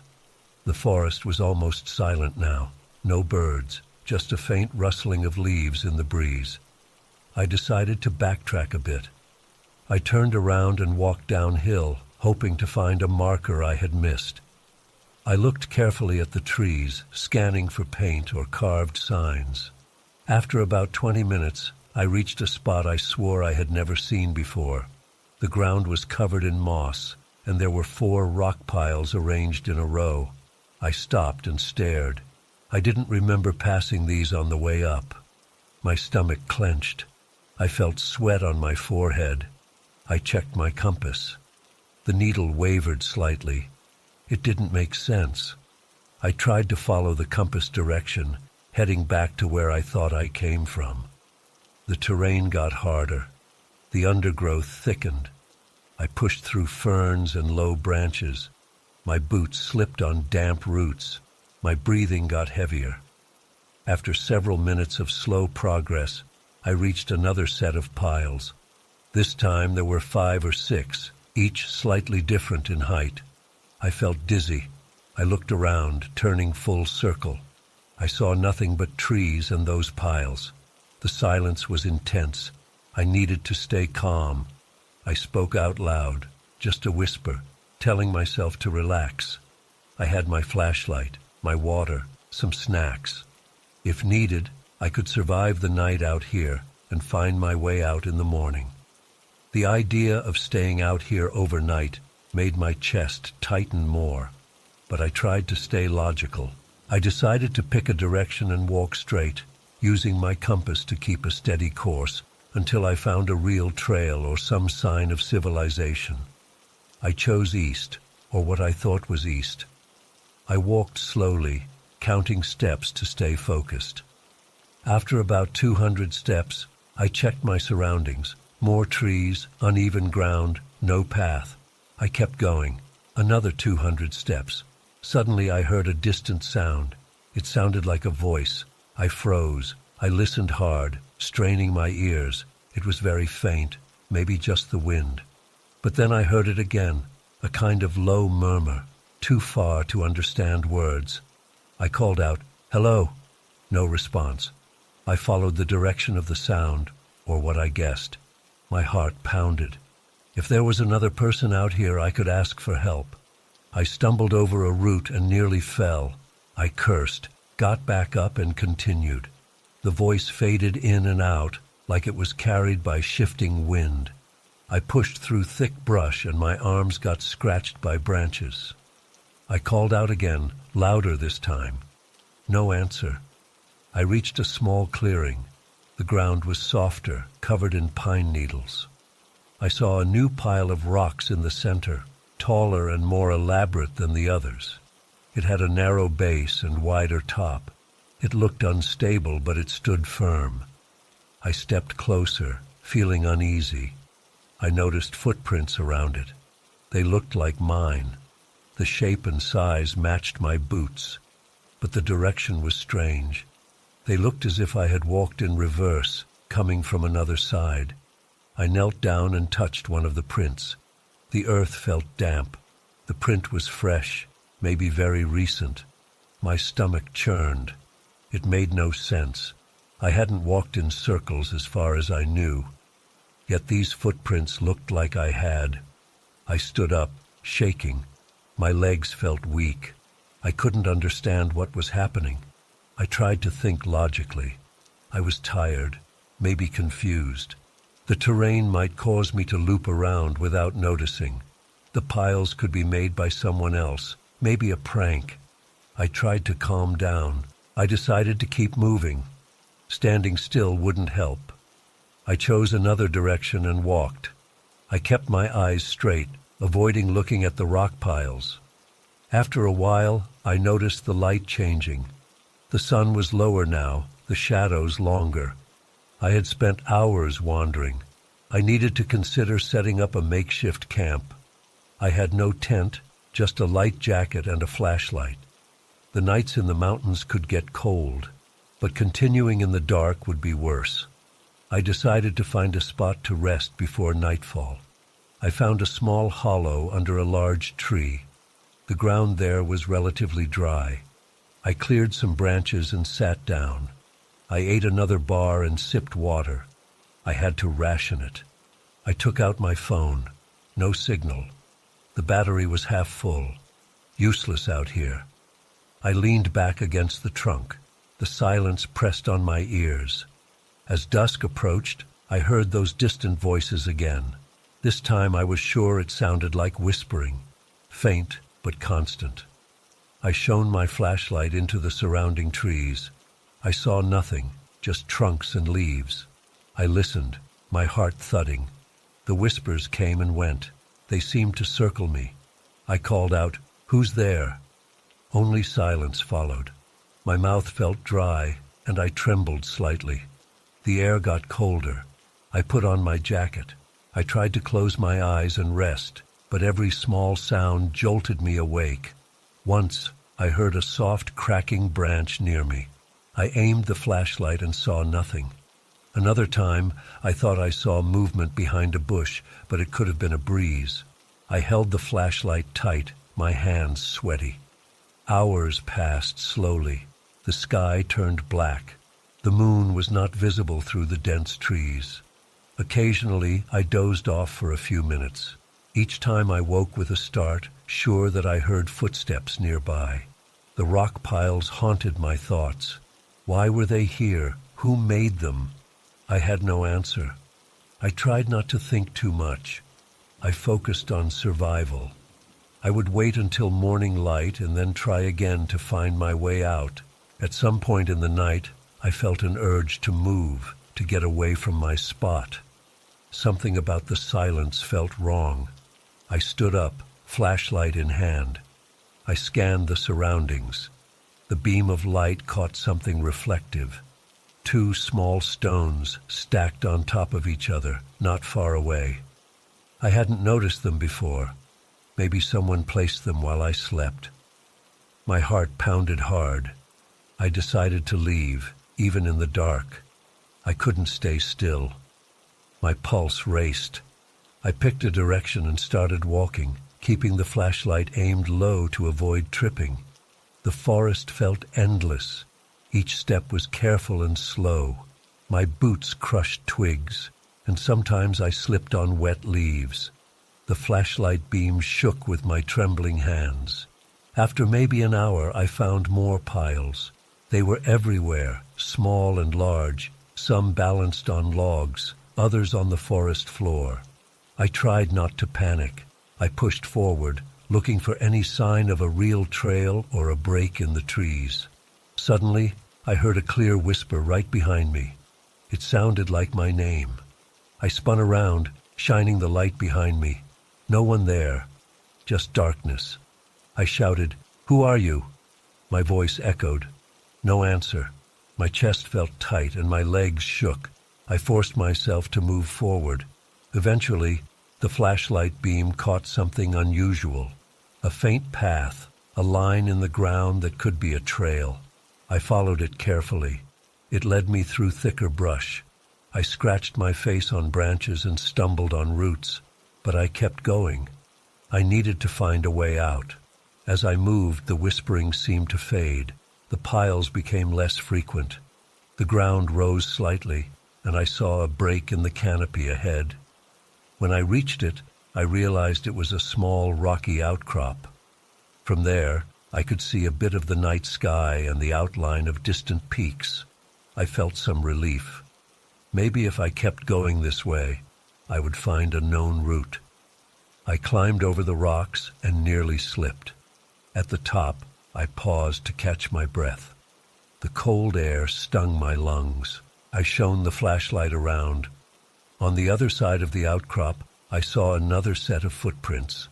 Again, they matched my boots, facing an odd direction. It felt like I was being toyed with. My throat felt tight, and I swallowed hard. I turned the flashlight off for a moment, just to listen. Nothing but soft wind. In the darkness, my eyes adjusted slightly. I saw a faint glow in the distance, maybe moonlight reflecting on something. I decided to head that way. Without the flashlight, it was risky, but I moved slowly, feeling with my boots before each step. I tripped twice. My knees hurt. My hands were scratched and dirty. After a long and tense walk, I noticed the ground becoming less dense with trees. The air smelled different, less damp. My chest loosened slightly. I turned the flashlight on again, careful to point it forward. I saw fewer piles now and no footprints. I tried not to think about what I had experienced. I focused only on getting out. Near what I guessed was dawn, the sky began to lighten. I could see the outline of the forest better. I kept walking until I reached a stream. Water rushed over rocks. I knelt down and filled my bottle, drank slowly. The sound of water comforted me. I looked around. No piles, no footprints. The area seemed normal. I followed the stream downhill. The sun rose, pale and gentle. After about an hour, I found a familiar sign, a wooden post with a faded arrow. I recognized it from an earlier hike in a different part of these mountains. I knew the main road wasn't far from here. I hurried, my legs aching but determined. Around mid-morning, I emerged onto a dirt road. It led to a small parking area where I had left my car. I saw my car in the distance, a lone shape in the morning light. I stumbled towards it. I looked over my shoulder once, scanning the tree line. Everything looked normal, just a quiet forest. I pressed the car key remote and the lights blinked. I got in, locked the doors, and started the engine. I drove away without looking back. I never understood what happened out there. I never reported it to anyone. I just left and decided not to return to that trail. I still feel uneasy when I think about those piles of stones and those reversed footprints. But I don't have any answers, and I prefer it that way. I got out, and that's all that matters.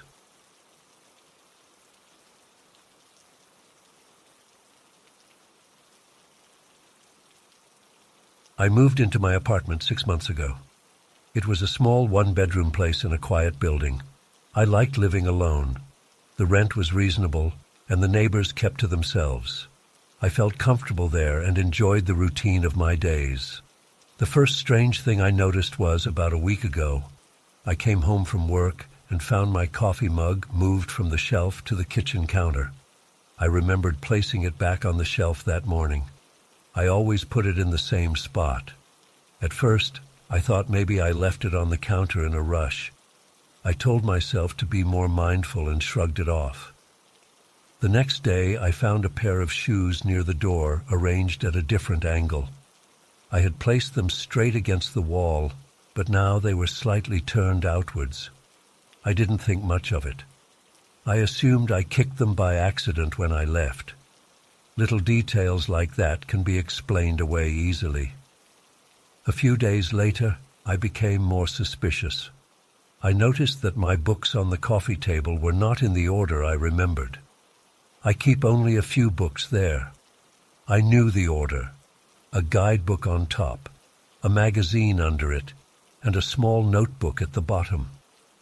That morning, the notebook was on top. I tried to recall if I touched them recently, but I couldn't remember. I told myself I must have moved them and forgot. Still, it made me uneasy. That evening, I decided to be more careful. I took mental notes of everything before leaving for work. I checked my shoes, my kitchen countertop, my bathroom sink, and my bed. Everything in its place. I locked the door and left. When I came back that night, I immediately checked the apartment. The door was locked as I left it. The windows were closed. But my toothbrush was now on the opposite side of the sink. That morning, I left it to the right of the faucet. Now it was on the left. I felt a chill in my stomach. I knew I hadn't touched it before leaving. I decided to search the apartment. I checked closets, under the bed, inside kitchen cabinets. No one was there. No signs of forced entry. I felt a bit silly but also nervous. I tried to sleep that night, but I kept waking up to the slightest noises.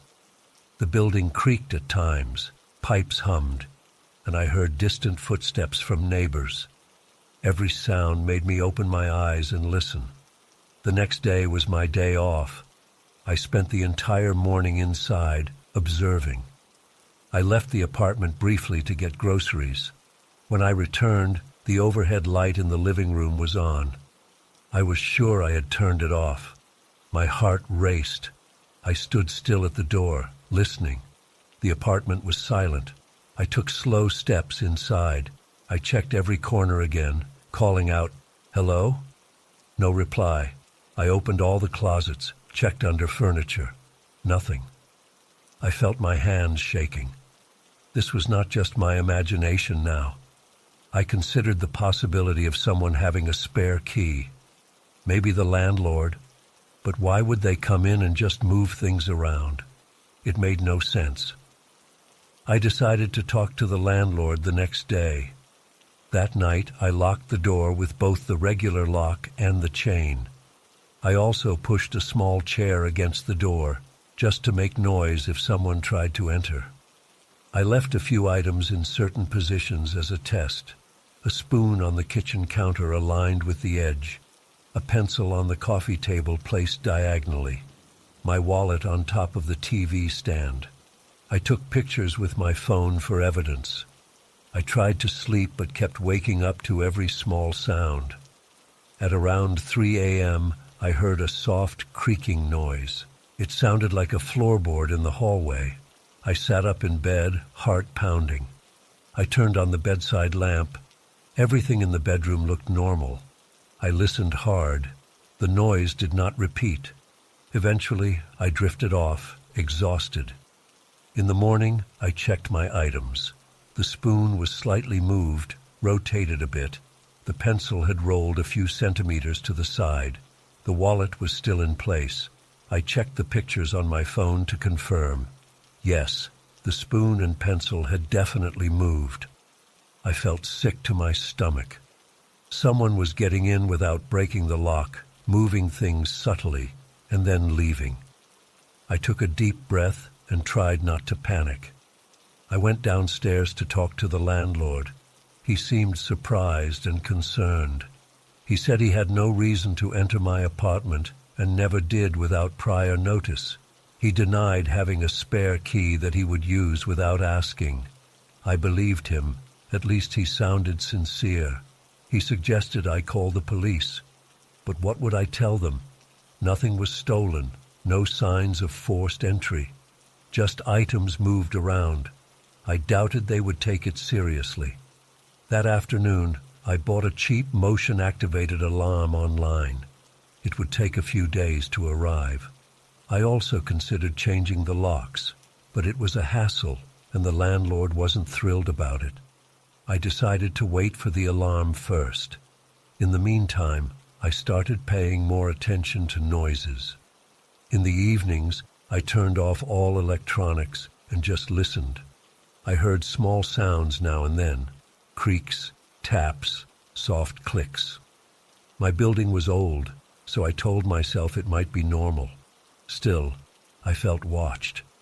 The feeling that someone was observing me grew stronger. One evening, I heard what sounded like breathing in the hallway closet. It was very faint, just a slight movement of air. I approached slowly, heart pounding. I held a heavy flashlight in my hand, ready to strike if needed.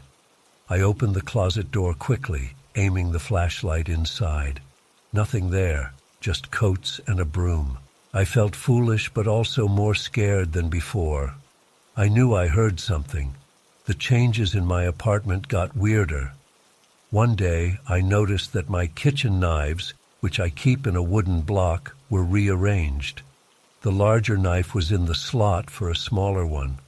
Another time, a few items in the fridge were shuffled around. Milk carton behind the eggs, when I always keep it in front. Little details that proved someone was messing with me. I barely slept that week. I started sleeping with the lights on. I checked every door and window multiple times. I stopped feeling safe in my own home. The stress made my stomach hurt. I felt nervous all the time. At work, I couldn't concentrate. I just wanted to go home and check if everything was normal. When the small motion sensor alarm arrived, I set it up in the hallway at night. If someone passed by, it would emit a loud beep. I tested it. It worked fine. I went to bed feeling a bit more secure. That night, around midnight, I heard a short beep. I jumped out of bed and ran to the hallway. The alarm had triggered and stopped. There was no one there. The front door was locked and chained. The windows were closed. I checked the closets again. Nothing. I felt panic rising. How could it be triggered with no one there? I reset the alarm and sat on the couch, staring at the hallway. Around 2 a.m. it beeped again. Just a single beep and silence. I ran over, shining my flashlight around. Still nothing. I wanted to scream. My hands shook so much I could barely hold the flashlight steady. The next morning, I found something new. In the kitchen, I opened a cabinet to get a pot. I noticed several pots and pans dented on the inside, as if someone had pressed something hard against them. They formed a strange pattern, like a line of dents in a curve. It looked almost like a grin. I stepped back, my heart thumping. I never damaged my cookware like that. Who would do that? I felt nauseous. This was too far. It wasn't just small movements now. It was a deliberate message. I grabbed my phone and tried to find a locksmith who could come that same day. I had to change the locks and maybe install a deadbolt. While searching for a locksmith, I heard a scraping noise in the bedroom. I froze. I had left the bedroom door open, and I could see inside from the hallway. Nothing moved in there, but I was sure I heard a scrape, like something dragged across the floor. I walked slowly into the bedroom. I checked under the bed, inside the dresser, behind the curtains. Nothing. But the feeling of being watched was intense. I checked the walls, the ceiling, looking for any hidden access panels. The building was old. Maybe there was some crawl space or a hidden door. I couldn't find anything. The locksmith arrived in the afternoon. I explained that I lost a key and wanted new locks, not mentioning the strange incidents. He installed a new lock on the front door and gave me 2 keys. I felt a bit better. I tested the door. It seemed secure. That night, I also pushed heavy furniture against the windows. I blocked off any easy entry. I went to bed, exhausted. I had my baseball bat next to me. I left a few lights on. Around 3 a.m., I woke up to a faint tapping sound. Tap, tap, tap. It came from somewhere inside the apartment. I got up, holding the bat, and followed the sound. It led me to the kitchen. The tapping stopped as soon as I entered. I shined a flashlight around. The cabinet doors were closed, the utensils in place. The pots and pans were still dented. I opened the cabinet door slowly. Nothing inside but the warped cookware. I backed away, breathing fast. I whispered out loud, "What do you want?" No answer. Silence. I stood there for a long time, listening. Eventually, I returned to bed, leaving the flashlight and bat beside me. I did not sleep well. The next day, I decided I couldn't live like this. I started making plans to move out. I called a friend to help me find another place. I didn't tell him the details, just said the building made me uncomfortable. He said he would ask around. I felt relieved that I had a plan. Before I could leave, things escalated again. That evening, I found my bedroom closet door partially open. I always keep it closed. Inside, my clothes were rearranged, hung in odd positions. Some shirts were inside out. My socks were scattered on the floor. I felt anger surge in me. I shouted, "Stop this! Get out of my home!" My voice echoed in the quiet apartment. No response. I took a chair and sat in the living room, facing the hallway, determined to catch whoever was doing this. I stayed up most of the night, dozing off a few times, but never fully sleeping. Around 4 a.m. I heard that faint breathing sound again. It came from behind the bathroom door. I slowly approached and turned the knob, ready to swing the bat. The bathroom was empty. The window was locked. I felt tears in my eyes, frustration and fear mixing. I was losing my mind. or something impossible was happening here. The next morning, I packed some clothes and important items into a bag. I decided to stay at a friend's place for a few nights. I could not handle another night here. I checked all my belongings to make sure nothing important was taken. Nothing was missing, just rearranged, dented, moved. I took pictures of the damaged pots and the rearranged closet as some sort of record. I locked the door with my new lock, hoping that would mean something. But I knew deep down it wouldn't. When I returned a few days later with my friend, we found the apartment looking normal at first glance. But inside the kitchen cabinet, the pots and pans now had even more dents, forming a more pronounced pattern. My friend looked confused and asked who would do that. I had no explanation. We checked everything, found no one hiding. He convinced me to gather my stuff and leave permanently. I agreed. I didn't care about losing the deposit or dealing with the landlord. I just wanted out. As we carried boxes out, I felt watched again. My friend did not notice anything strange besides the cookware. I kept quiet about the nightly whispers and the movements. I just wanted to forget.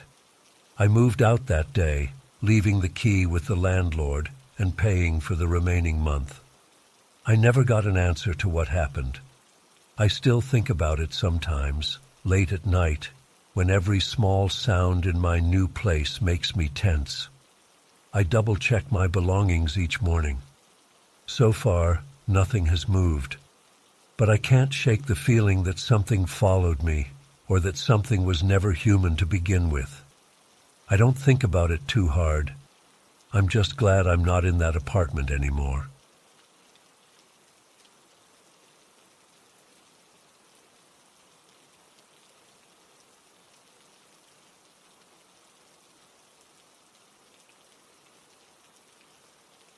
I arrived at the roadside inn late in the afternoon. My car's gas gauge was low, and I needed a place to sleep. The building looked simple from the outside, just a low structure with a worn sign. I parked near the entrance. A single bulb over the door lit the gravel parking area. I stepped out, stretched my legs, and carried my small suitcase inside. The lobby was empty. A narrow desk stood at the far end with a bell. I rang it. After a moment, an older woman came out from a side door. She wore a cardigan and looked tired. I asked for a room for one night. She nodded, took my cash, and handed me a key. She said my room was upstairs at the end of the hall. She mentioned there were a few other guests, but it should be quiet. I thanked her and went up. The stairs creaked. The hallway had old carpeting and low lighting. A musty smell lingered in the air. My room was small. A single bed, a wooden chair, a table, and a window facing the parking lot. The window was closed, and the curtains were thin. I dropped my suitcase near the bed and took off my jacket. The door's lock worked fine. I flicked on the bedside lamp. The mattress felt saggy, but I was too tired to complain. I washed my face in the small bathroom attached to the room. The sink dripped slowly. The mirror was slightly stained. My reflection looked worn out. I dried my face and stepped back into the room. Outside, I heard muffled voices, maybe from another guest. I decided to take a short walk to stretch my legs before settling in. I locked the room door behind me and went downstairs. The hallway was quiet. I saw a man standing at the far end, near a window. He wore a dark jacket and stood still, facing the glass. I said, "Good evening," but he didn't respond. I shrugged and went down to the lobby. The older woman was not there. I stepped outside. The air was cooler. I saw no cars passing on the nearby road. It felt isolated, just a distant hum of insects and the quiet shuffle of leaves. I walked around the building, noticing dim lights in a few windows. No one else outside. I returned to the lobby and climbed back to my room. In the hall, I saw a different guest. A woman, maybe in her 30s, standing near a door, whispering something. Her voice was very soft. I couldn't catch the words. She stopped when she noticed me and slipped inside her room without a word. The silence returned. I felt uneasy. I decided not to linger and just went to my room. Inside, I locked the door and wedged a chair under the handle. I wasn't sure why I did that. Something about the atmosphere bothered me. I sat on the bed and turned off the lamp to look outside through the window. The parking lot light was still on. My car looked fine. No one outside. Just a quiet, empty lot. After a while, I felt hungry. I remembered seeing no restaurant or cafe attached to this inn. The old woman didn't mention dinner. I had a snack bar in my suitcase. I chewed it slowly, sitting in the dark, listening to the building's sounds. Occasional creaks, soft footsteps in the hall, a door closing somewhere. Nothing too strange yet. As night deepened, the place seemed more still. I decided to lie down and rest. The sheets smelled clean enough. I closed my eyes and tried to relax. I must have dozed off for a short time because I woke up to a soft tapping sound. It came from the hallway. I opened my eyes, listened carefully. It sounded like knuckles on wood, faint and rhythmic. I waited, heart beating faster. The tapping stopped. I wondered if it was someone knocking on another door. I got up and removed the chair from the door handle. I opened the door a crack, peering into the hallway. Dim light, old carpet, no one around. I whispered, "Hello?" No reply. I closed the door again and locked it. My mouth felt dry, so I took a sip of water from the bathroom tap. The water tasted slightly metallic, but I drank anyway. Back in bed, I tried to sleep again. Minutes passed. Then I heard muffled whispers, like two people talking just outside my door. I couldn't make out words. My heart thumped. I rolled out of bed silently and put my ear to the door. The whispers faded quickly. I thought about calling out, but decided against it. Maybe these guests were just odd people who wandered at night. After some time, I heard footsteps above me, but I was on the top floor. It sounded like someone walking slowly on the roof. The sound moved across the ceiling and then stopped abruptly. I felt sweat on my forehead. I grabbed my suitcase and put it near the bed in case I needed to leave quickly. I checked my phone for signal. None. No Wi-Fi either. Around midnight, I thought I heard the tapping again, closer now. I stood still in the dark, holding my breath. A faint knock on my door made me jump, just one soft tap. I turned on the bedside lamp, grabbed the chair, and waited. No more knocks. I whispered to myself to stay calm. My hands were shaking. I decided not to open the door again. The night dragged on. Eventually, I fell into a light sleep, fully dressed, with the lamp on. I woke up suddenly at some point to silence. I realized the lamp was off. I didn't remember turning it off. I reached for it and clicked the switch. It turned on easily. My heart pounded. Could I have turned it off in my sleep? I didn't think so. I checked my suitcase. It looked untouched. The chair was still near the bed. The door was locked. I walked to the window, parted the curtain slightly, and looked out. The parking lot was still empty, but I saw something on the outside of my window, near the glass. I leaned closer. Finger marks, like smudges or prints on the outside of the glass. I was on the second floor, so how could that be? I touched the glass from the inside, cold and smooth. The prints were definitely on the outside. My stomach lurched. Someone had been outside my window, at least it looked that way. I backed away, my breathing shallow. I wiped sweat from my forehead. I needed to leave this place. I decided to wait until dawn. I wouldn't try to leave in the middle of the night. Who knows what was out there? I sat on the bed, facing the door, watching the room, waiting for morning light. At some point, I heard soft footsteps in the hallway again. I pulled the chair quietly and placed it back under the door handle. I knew it wouldn't stop anyone determined, but maybe it would slow them down, or at least make noise. The footsteps passed by my door, paused, and then continued. It sounded like bare feet on old carpet. I didn't dare speak or call out. My eyes burned from lack of sleep. I checked the time on my phone, past 3 in the morning. The silence returned. I counted the hours until sunrise. The building seemed to hold its breath. Occasionally, I heard faint whispering again, but never close enough to understand. Once, I heard something scrape against the wall in the hallway, a soft, dragging sound. I imagined someone leaning against the wall, sliding their hand along it. I shivered. At around 5, the sky outside my window showed a hint of gray. Dawn was coming. I felt a surge of relief. I would leave at first light. I pulled on my jacket, grabbed my suitcase, and waited for enough light to see the parking lot clearly. I checked the window again.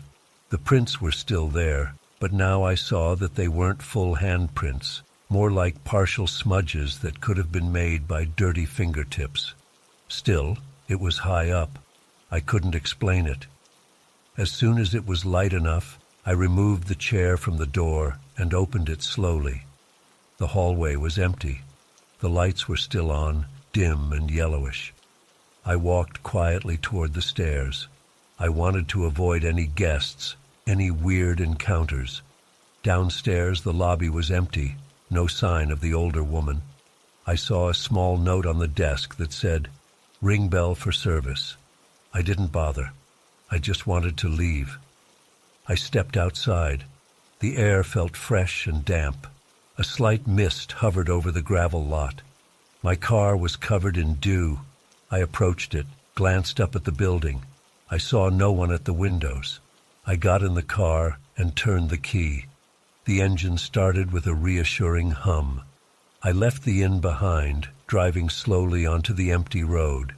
As I drove, I replayed the events in my head, the whispers, the tapping, the odd guests who never spoke, the footprints or handprints on the outside of my window on the second floor, the lamp turning off by itself, the strange sounds above me. I felt my chest tighten just remembering it. I kept looking in the rearview mirror, expecting to see someone following me, but the road was empty. After a few miles, I saw a gas station. I pulled in, used the restroom, washed my face. The cold water felt good. I looked at myself in the mirror, tired eyes, pale face. I asked the attendant if he knew that inn.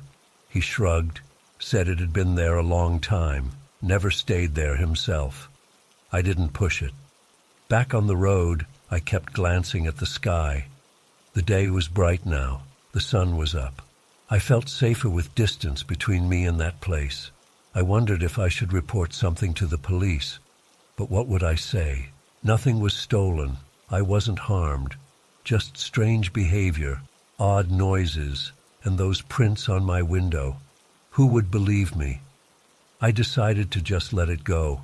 Keep driving. Find a better motel further down the road for the next night. I turned on the radio, tried to clear my head. I thought about the old woman at the desk. She seemed normal enough. Could she have known what happened at night in her inn? Could the other guests just be travelers like me, who happened to have strange habits? The whispers and footsteps suggested something else. I didn't want to think about it anymore. I focused on the road ahead. I needed a proper meal, a real breakfast somewhere. My stomach growled. The incident left me tense and tired. I vowed never to return to that inn or even that stretch of road if I could avoid it. There were always other places to sleep. As the miles passed, The memory began to fade slightly. I still felt uneasy, occasionally checking my back seat, my side mirrors. The quiet tension of that night still clung to me. I rolled down the window, letting fresh air hit my face, trying to wash away the feeling of eyes watching me. I kept telling myself I was safe now, that the place was behind me. In the end, I never learned what those people were doing or why they whispered in the halls. I never solved the mystery of the prints on my window. I just moved on, grateful to be back on the road, heading toward a more normal day. I hoped that whatever happened in that inn stayed there and never caught up to me again.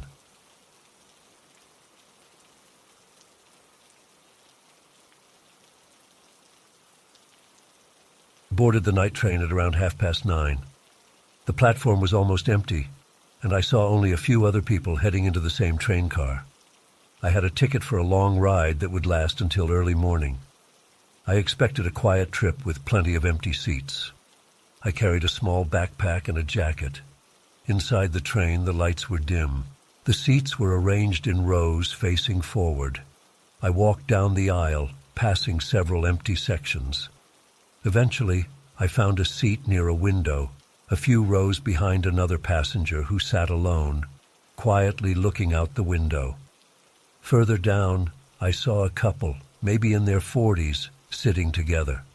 On the opposite side, a young man in a hoodie, leaning back with his eyes closed. That was it. Maybe 5 or 6 passengers total in my car, including me. I settled into my seat and placed my backpack at my feet. The train started moving soon after. I heard the soft hum of the engine and the faint squeak of metal as we rolled out of the station. The windows showed dark scenery, occasional lights from distant houses, and the reflection of the interior lights on the glass. For the first hour, nothing unusual happened. I tried to read something on my phone, but the signal was weak. I listened to the low rattle of the train. The other passengers were quiet. The couple spoke softly from time to time, but I couldn't understand what they said. The man ahead just stared ahead, not doing much. The guy in the hoodie shifted in his seat occasionally. It felt peaceful, if a bit dull. After some time, I noticed something odd. Each time I looked around, I caught one of the passengers looking in my direction, but they would look away the instant our eyes met. It could have been my imagination, but it happened a few times. First, I glanced forward, and the man ahead quickly turned his head. Then I looked to my left, and I saw the couple's eyes flick away from me. I tried not to focus on it. Maybe they were just bored and looking around. We made a stop at a small station. I looked out the window and saw empty platforms, no one waiting. The train halted for maybe a minute. Nobody got on or off. Then we continued. The silence in the car felt heavier now. I tried to ignore it. I leaned back and closed my eyes, hoping to sleep a bit. I didn't sleep well. I kept feeling a slight tension in my chest. I opened my eyes and saw that the hooded guy was now sitting slightly more upright, his head turned just enough that I could see part of his face from the side. I couldn't be sure, but it looked like he was watching me from the corner of his eye. I looked directly at him. He didn't move. After a few seconds, he faced forward again. I checked my watch. It was past midnight. We passed another station. Again, deserted. The train slowed, paused, then moved on. I found it strange. Usually a train wouldn't stop if no one needed to get on or off. I glanced around to see if anyone else seemed concerned. The couple whispered quietly, but they never showed any sign of curiosity. The man ahead still stared forward, stiff and silent. The hooded guy tilted his head back down as if dozing. I got up and decided to walk down the aisle, maybe find the restroom or stretch my legs. As I passed the couple, they both looked at me briefly, then pretended to be interested in something else. I moved forward to the end of the car. There was a door leading to the next car, but it was locked. I tried the handle. It wouldn't budge. The restroom was at the other end. I walked back, passing my seat, heading toward the rear of the car. I heard footsteps behind me. Turning, I saw the hooded guy standing in the aisle, looking at the floor. He said nothing. I nodded at him, but he didn't respond. I entered the small restroom, locked the door, and splashed some water on my face. The water was cold. I looked in the mirror. I felt uneasy for no obvious reason. Maybe I was just tired. I dried my face with a paper towel. The faint hum of the train engine was my only companion. When I returned to my seat, I found a small crumpled piece of paper on it. I hadn't left anything there before. I picked it up and unfolded it. Inside, I saw a single name written in shaky handwriting. It was not my name, but it resembled it somehow, like someone had tried to write my name and then changed it slightly. It was strange. I looked around, holding the note. The other passengers avoided eye contact. I said, "Excuse me, did someone drop this?" No one answered. They sat still, looking anywhere but at me. My heart rate went up. I whispered a curse under my breath and sat down, keeping the note. I tried to see if there was anything else written on it, just that odd name, nothing more. The paper felt old and smelled musty. I folded it and put it in my jacket pocket. We stopped at another empty station, the third or fourth since I got on. Again, no one boarded, no one left. The silence became oppressive. I tried to see if there was a conductor or any staff around. Usually a ticket inspector would pass by at some point. But I had seen no one except these passengers. The doors between cars were locked. I felt trapped. I cleared my throat and decided to speak more loudly. "Is there a conductor on this train?" I asked, standing up, raising my voice slightly. The passengers all reacted in subtle ways. The couple glanced at each other. The hooded guy shifted, and the man ahead sat even straighter. No one spoke. I repeated the question. No answer. Just silence. My stomach tightened. This was not normal. I walked to the couple and asked them directly, "Do you know what's going on? Why are we stopping at empty stations?" The woman looked at me for a second, her eyes wide, then shook her head. The man just stared at his lap. I tried the hooded guy next. "Hey, do you know where the conductor is?" He slowly shook his head without looking at me. The man ahead was my last try. I approached him, tapped lightly on his seat. He turned slightly, and I saw his face clearly for the first time. He looked pale and tired, but his eyes were very alert. He parted his lips, but no sound came out. Then he turned away again. Frustrated, I returned to my seat. I pulled out my phone again. No service bars, nothing. I tried to see if I could open a window. The windows were sealed. I pressed my forehead against the glass and saw the reflection of my own frightened eyes. Outside, darkness rushed by. Time passed slowly. The train's rhythm continued, a steady click and hum, interrupted only by the occasional empty station stop. Each stop lasted a minute or two, then we moved again. The passengers hardly moved. Occasionally one would stand and shift seats, but always at a distance from me. Whenever I looked directly at them, they averted their eyes. At some point, I decided to test something. I placed my backpack on the seat opposite mine and stood in the aisle, pretending to look out the window. After a moment, I turned suddenly to see if anyone watched me. Yes, the hooded guy was watching. The moment I looked, he turned away. I tried this with the couple. Same thing. They peeked at me when they thought I wasn't looking. Why were they so interested in me? Or was it that they were checking if I would do something?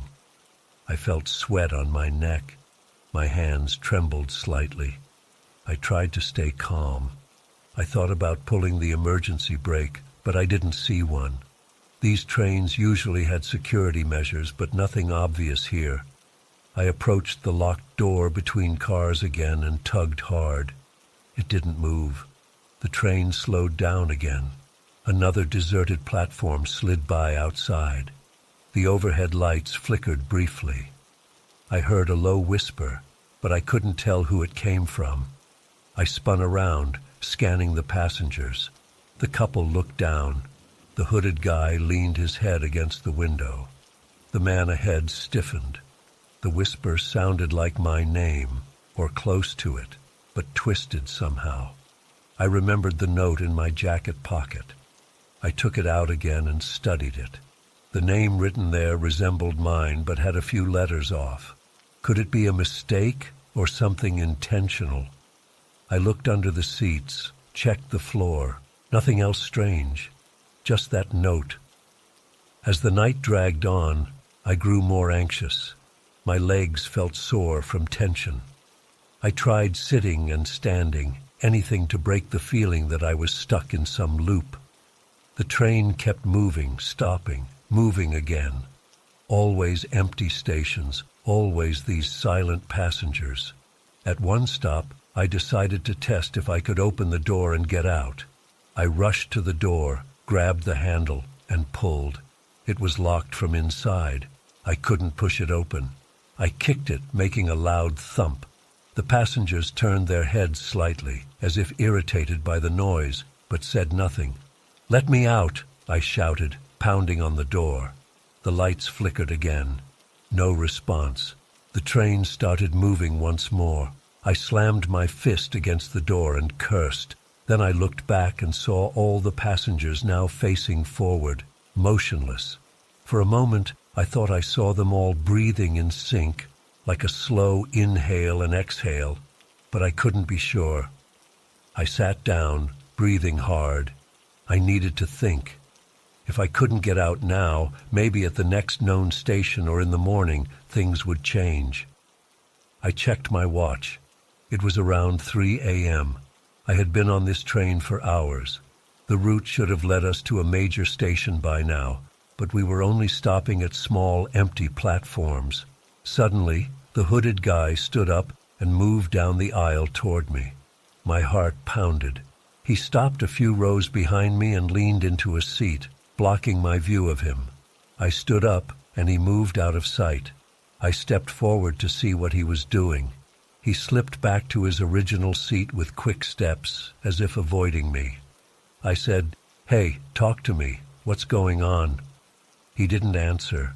The couple got up next and switched seats, moving closer to the front. Now I was near the back, more isolated.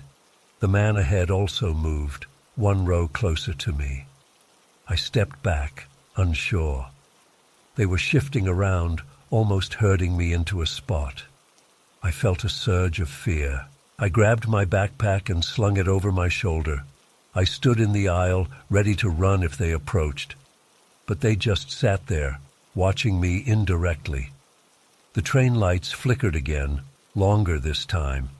In that brief dimness, I heard soft whispers all around me, too many to pinpoint. When the lights steadied, everyone was still again, looking away as if nothing happened. I couldn't take it anymore. I began yelling, asking what they wanted, demanding answers. The passengers remained silent. I moved toward the door at the front of the car and tried it again. Locked. I turned to face them. "Tell me how to get out of here," I shouted. No reply.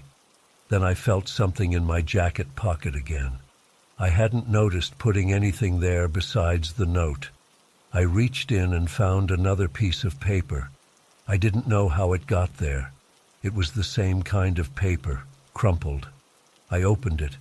Another name, again similar to mine but slightly altered. Now it looked even closer to my real name, as if each note was correcting the spelling bit by bit. This made my chest tighten. Someone was messing with me, planting these notes. I looked under my seat, behind it. Nothing. I turned to the passengers, held up the note and said, "What is this? Who put this in my pocket?" They didn't react. The train slowed once more. I pressed my face to the window, desperate to recognize the station, but I saw only an old platform with broken lights. No one there. The train stopped. I considered breaking the window, but it looked thick and I had no tool. The train started moving again. My mouth was dry. I drank the last of my water. I was trapped. I decided to wait until sunrise. Maybe daylight would bring a real station, or maybe someone would come. I sat down and tried to keep my eyes open, watching the passengers. Once in a while, I caught them staring directly at me, just for a second before looking away. It was like they were studying my reactions. Eventually, a faint glow appeared outside. Dawn approached. I checked my watch. Almost 5 a.m. The train began to slow down again. Through the window, I saw lights in the distance, a larger station. My heart leaped. The train pulled into a well-lit platform. I saw people outside, actual passengers waiting. The train came to a stop. The doors clicked and opened with a hiss. I grabbed my backpack and rushed to the door. I stepped out onto the platform, breathing hard. I turned around to look back into the car. The passengers inside now faced me directly, no longer pretending. Their expressions were blank. The hooded guy held up a piece of paper pressed to the window. I squinted. It had my full, correct name on it, in clear letters. I stepped back, shocked. People on the platform walked around me. No one seemed to notice the strange passengers inside. I looked again, and they were gone. Empty seats, no sign of them. The train doors closed. The train pulled away slowly. I stood there, confused and exhausted. The car was empty, as if I had imagined all those people. I never understood what happened that night. I stood on that platform until the train disappeared. I had the notes in my pocket. I crumpled them and threw them in a trash bin. Then I walked away, determined never to take a night train again. I still think about it sometimes, the silent stairs and the empty stations, but I have no explanation, and I prefer not to look for one.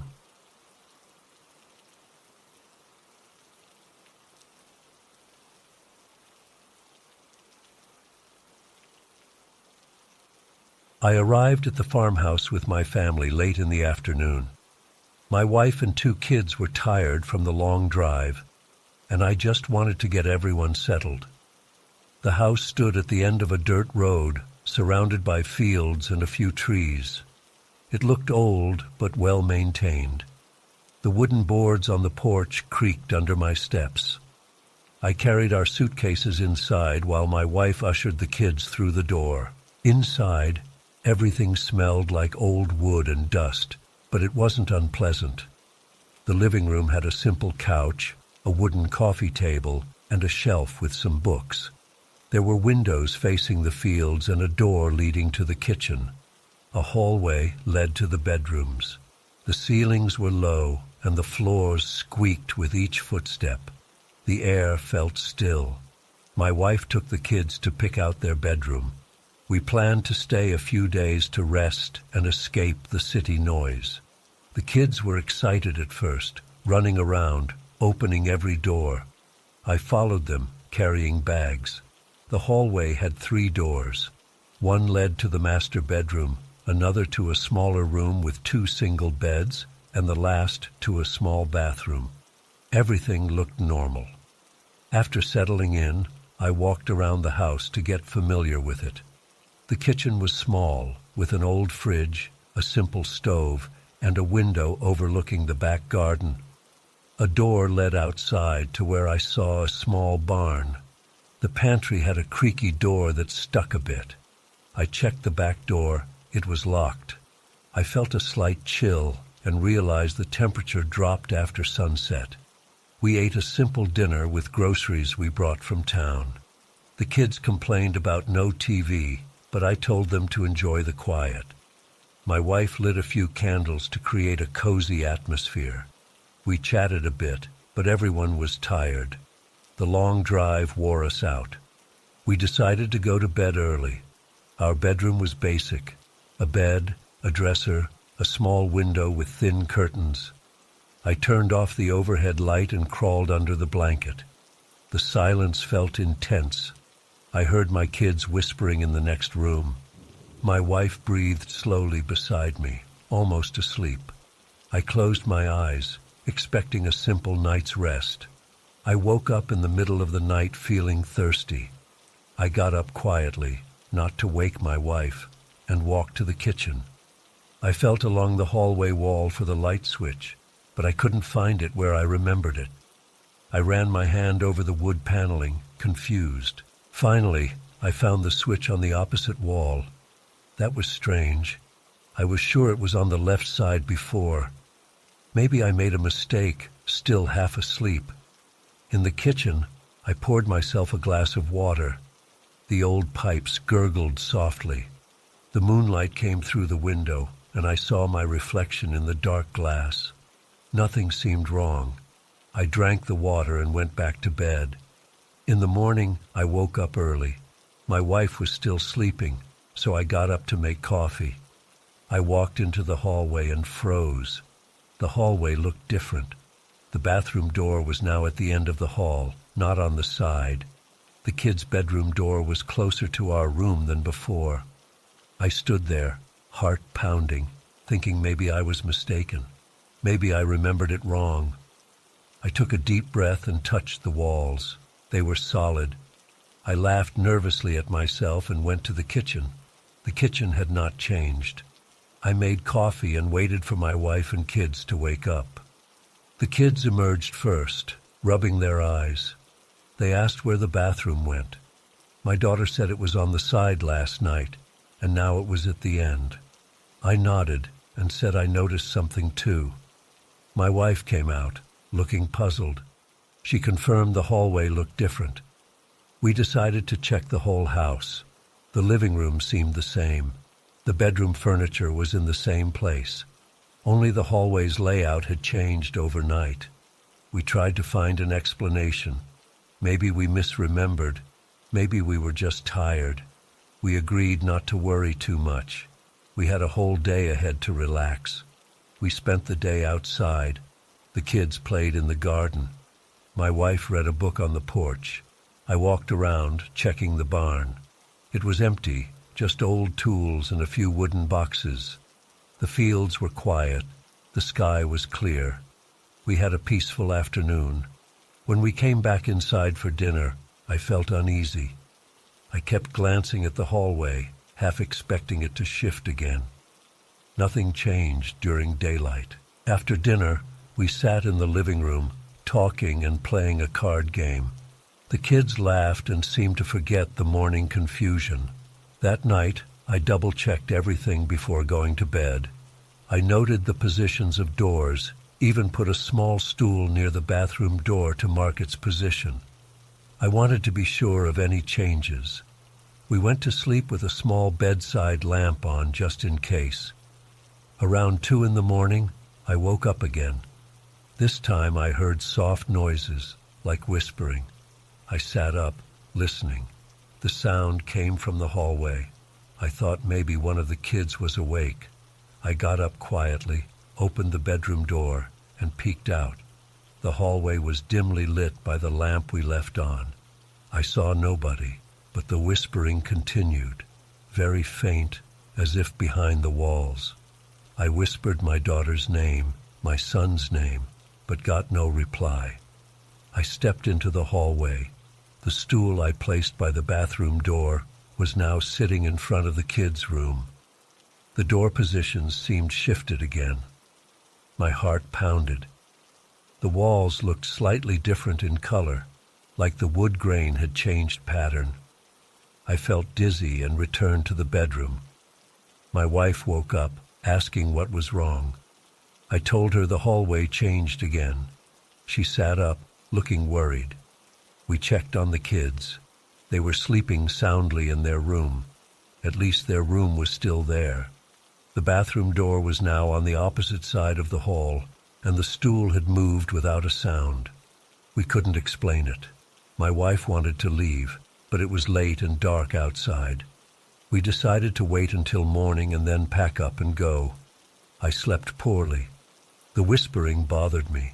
Each time I almost drifted off, I thought I heard soft voices. I got up once more, opened the window, and listened outside. Just the wind. Inside, just the creaks of old wood. Eventually, I fell asleep from exhaustion. In the morning, I woke up determined to leave. My wife felt the same. The kids complained, saying we promised to stay longer, but we insisted. We told them the house made us uncomfortable. While packing, I noticed something else strange. A personal item, my watch, had moved. I left it on the bedside table last night, and now it was in the kitchen drawer. My wife said she didn't move it. The kids said they never touched it. I checked other items and found small changes. A comb in the living room shelf, my son's toy under the couch, my wife's scarf in the bathroom sink. We hurried to pack. The kids got quiet, sensing our tension. I loaded the car. My wife checked the house one last time to make sure we didn't forget anything. She called me from the hallway. The bathroom was gone now. Instead, there was a second door that led nowhere, just a small closet-like space. The bathroom door was on the opposite side again. She hadn't even heard any noise. It was as if the house changed its layout silently while we were there. We decided not to argue with this insanity. We just wanted out. I locked the front door behind us, not that I expected it to matter. The kids asked why the house was so weird. I told them maybe the floorboards were warped or the house was old and we got confused. I didn't want them scared. We got in the car. I turned the key. The engine sputtered and died. I tried again. Nothing. I checked the engine. The battery seemed fine. No obvious problem. Just wouldn't start. My wife looked at me, panic in her eyes. The kids asked what was wrong. I told them we had a car problem, but we would figure it out. I tried again and again. Nothing. With no cell signal in this remote area, we had to consider staying another night and walking out tomorrow. I remembered passing a small village about 5 miles back. Maybe I could walk there and find help. But it was late afternoon already. We decided to stay one more night and leave on foot early in the morning if the car still wouldn't start. The kids cried, upset, but we had no choice. Back inside, we found the living room unchanged, at least. We set up blankets in the living room, deciding to sleep together in one place. We didn't want to separate. I locked all the doors and windows. I tried to barricade them with furniture, but the windows were old and flimsy. Before sleeping, we checked the hallway again. Now the hallway had only 2 doors, one for the kids' room, one for the master bedroom. The bathroom door vanished completely. The kids whispered that they needed a bathroom. I sighed and told them we would have to use a bucket. My wife's face went pale. We huddled together in the living room. The night came slowly, darkness creeping in through the windows. I lit a couple of candles to have some light. The whispering started earlier this time. We all heard it. Soft, muffled voices. The kids clung to their mother. I held a flashlight, shining it at the walls, the ceiling, looking for any source of the sound. Suddenly, a thump came from the hallway. I jumped up, holding the flashlight. My wife whispered, "Don't go alone." But I had to see what it was. I stepped into the hallway. The hallway looked shorter now. The 2 doors were still there, but closer together. The wood panels on the walls seemed different, almost new. I shone the flashlight around. Nothing. The whispering grew louder, then faded again. I returned to the living room. The kids were crying softly. My wife was pale and shaking. I said we should just wait until morning. I planned to leave at first light, even on foot if needed. We would just abandon the car and run if we had to. We barely slept. The whispering continued all night, shifting in intensity. Sometimes I thought I heard laughter, sometimes a low moan.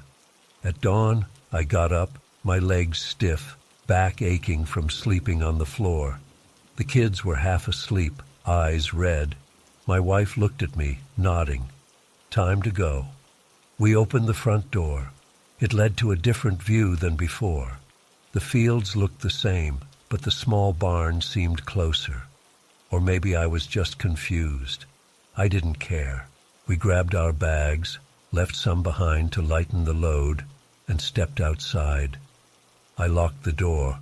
I didn't know why. Habit, maybe. We walked down the dirt road. The air was cool and fresh. After a few steps, I turned back to look at the house one last time. It looked the same as when we arrived, innocent and old. I shuddered.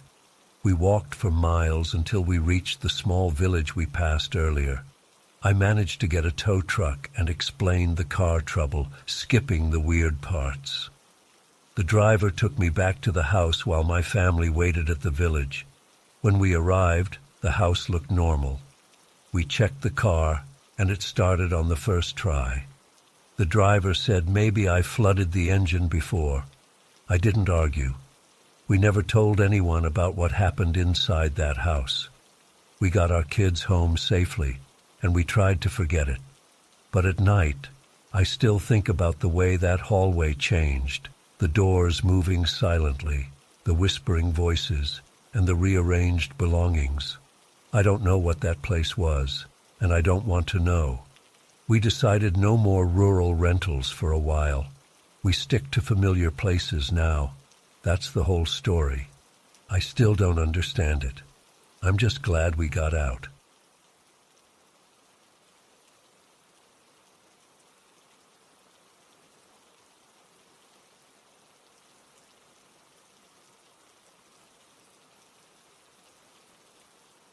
I rode my motorcycle along the coastal road at around midnight. The air felt cold against my face, even through the visor of my helmet.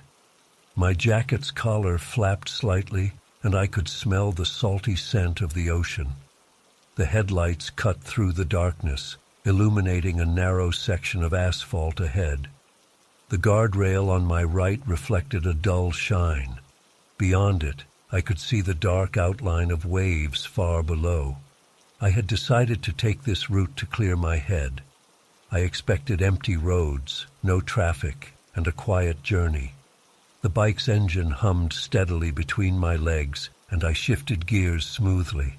For a while I saw no other vehicles, just the dark road, the occasional sign, and a few sparse bushes on the inland side.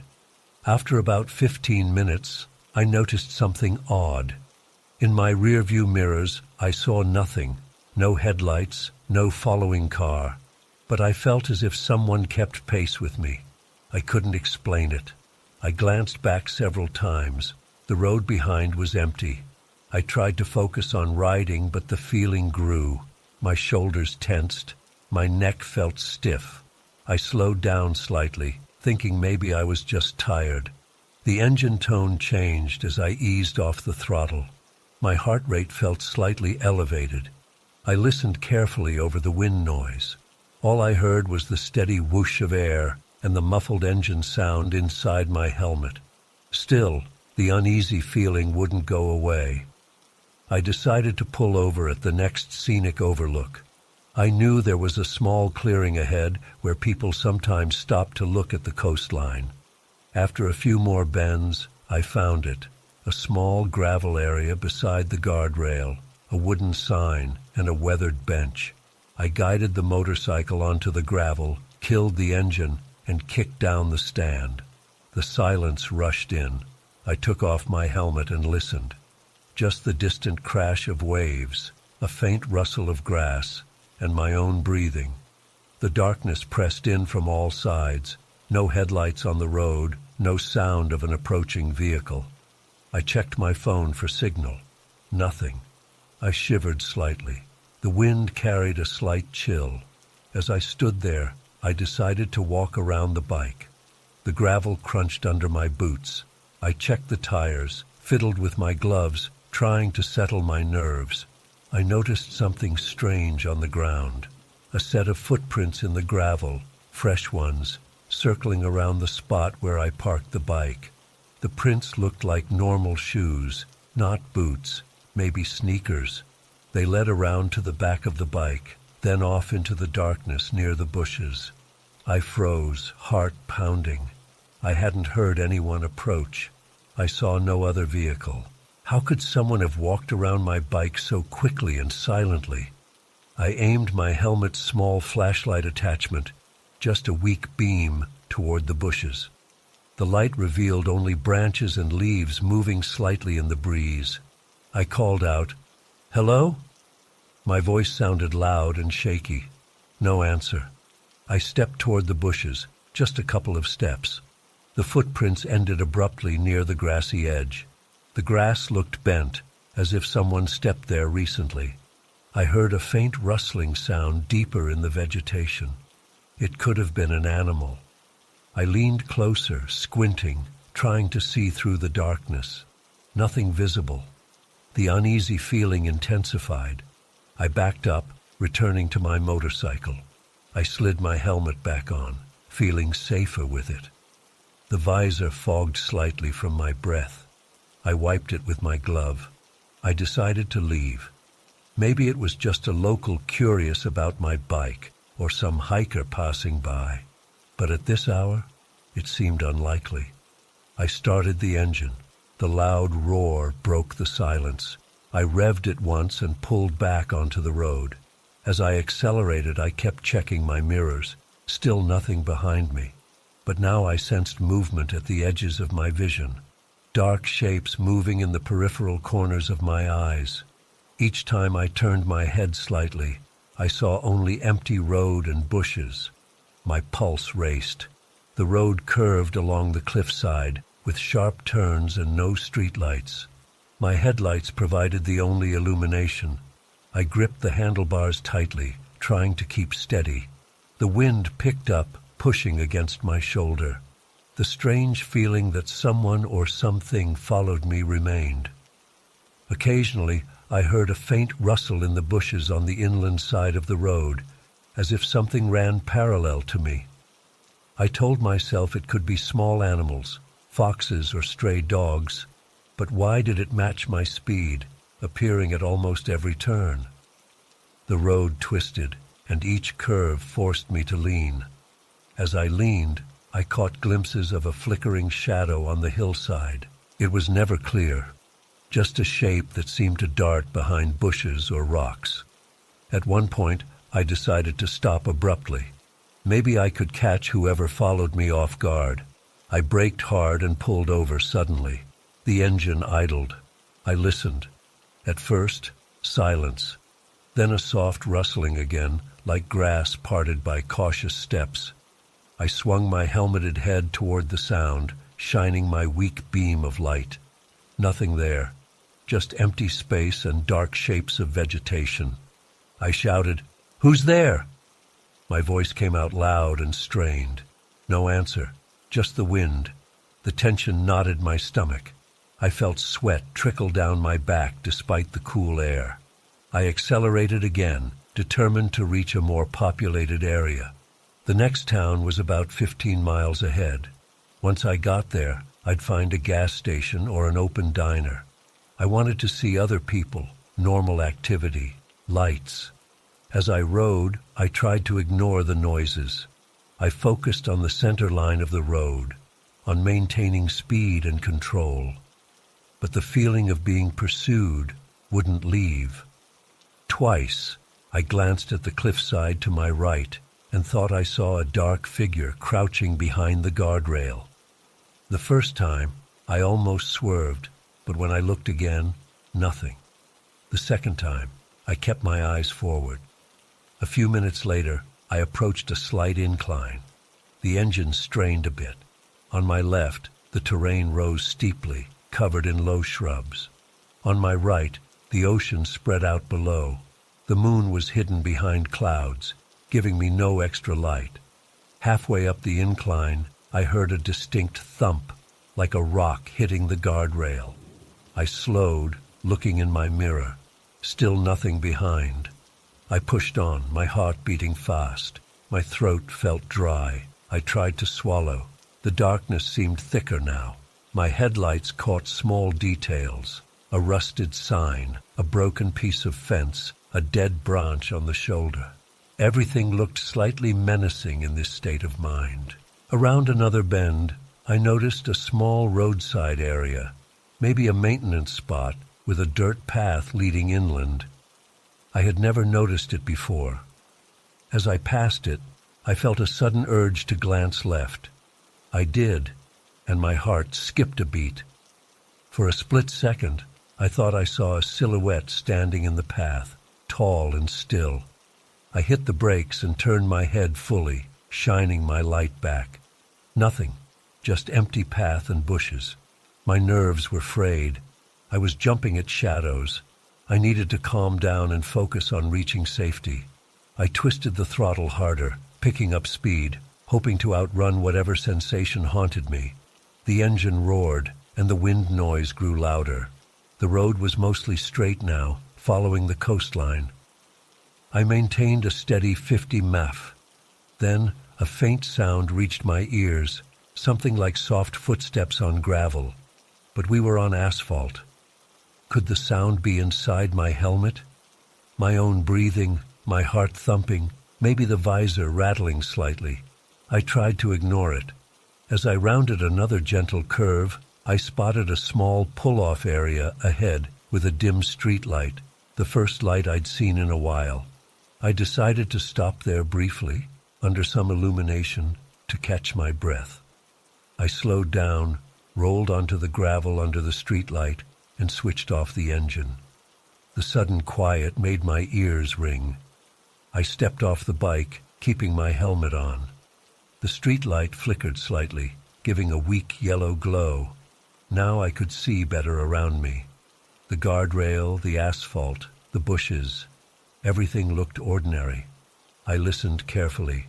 The ocean crashed below, a steady rhythm. The air smelled salty and damp. I walked a few steps around the area, shining my small light into the bushes. Nothing unusual. I knelt down, checking for footprints again.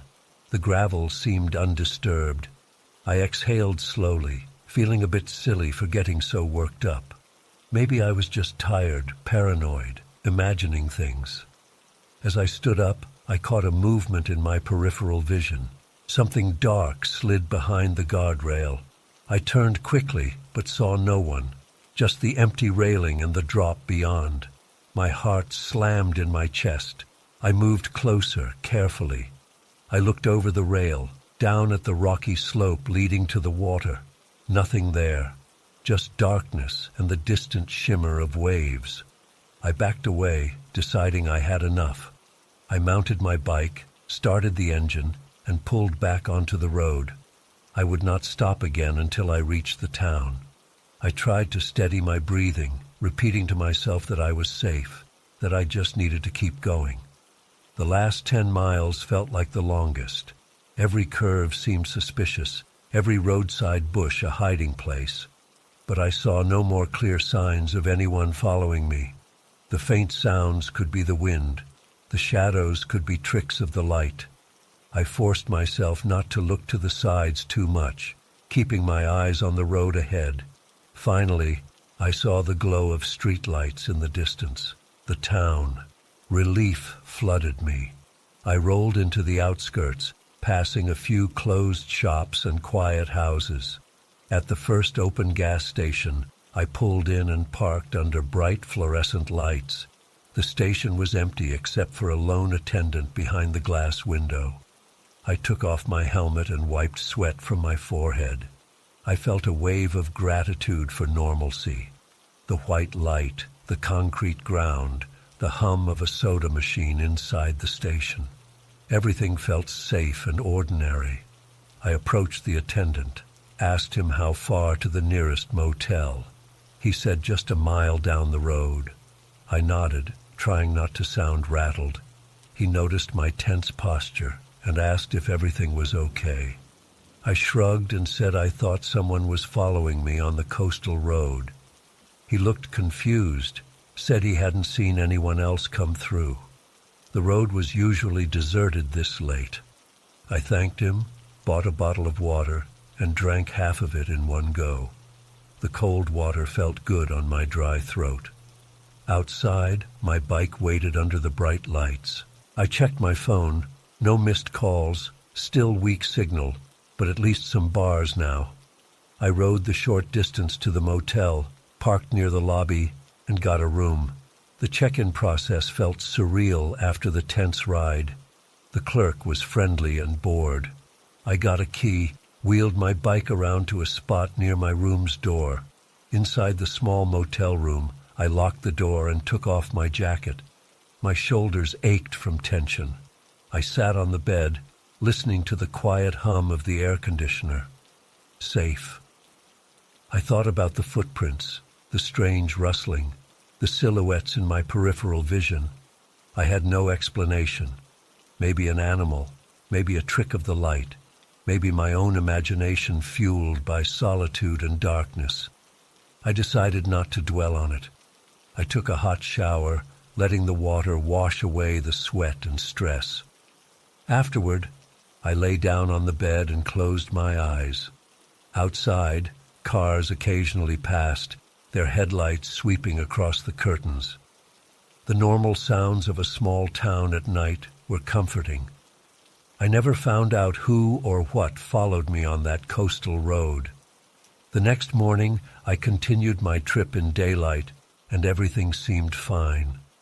The memory of that night remains unsettling, but I survived it.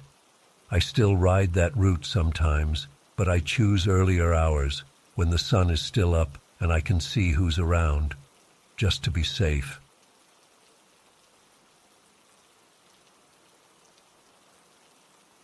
I moved into this neighborhood a few days ago. The place looked peaceful and clean. The houses were all similar, same shape, same color, same neat lawns. I chose this house because it was affordable and quiet. I didn't know anyone here yet. I thought I'd introduce myself to the neighbors once I settled in. My first day was busy with unpacking boxes, arranging furniture, and making the place livable. I noticed that the street was empty. No children playing, no neighbors chatting on the sidewalk.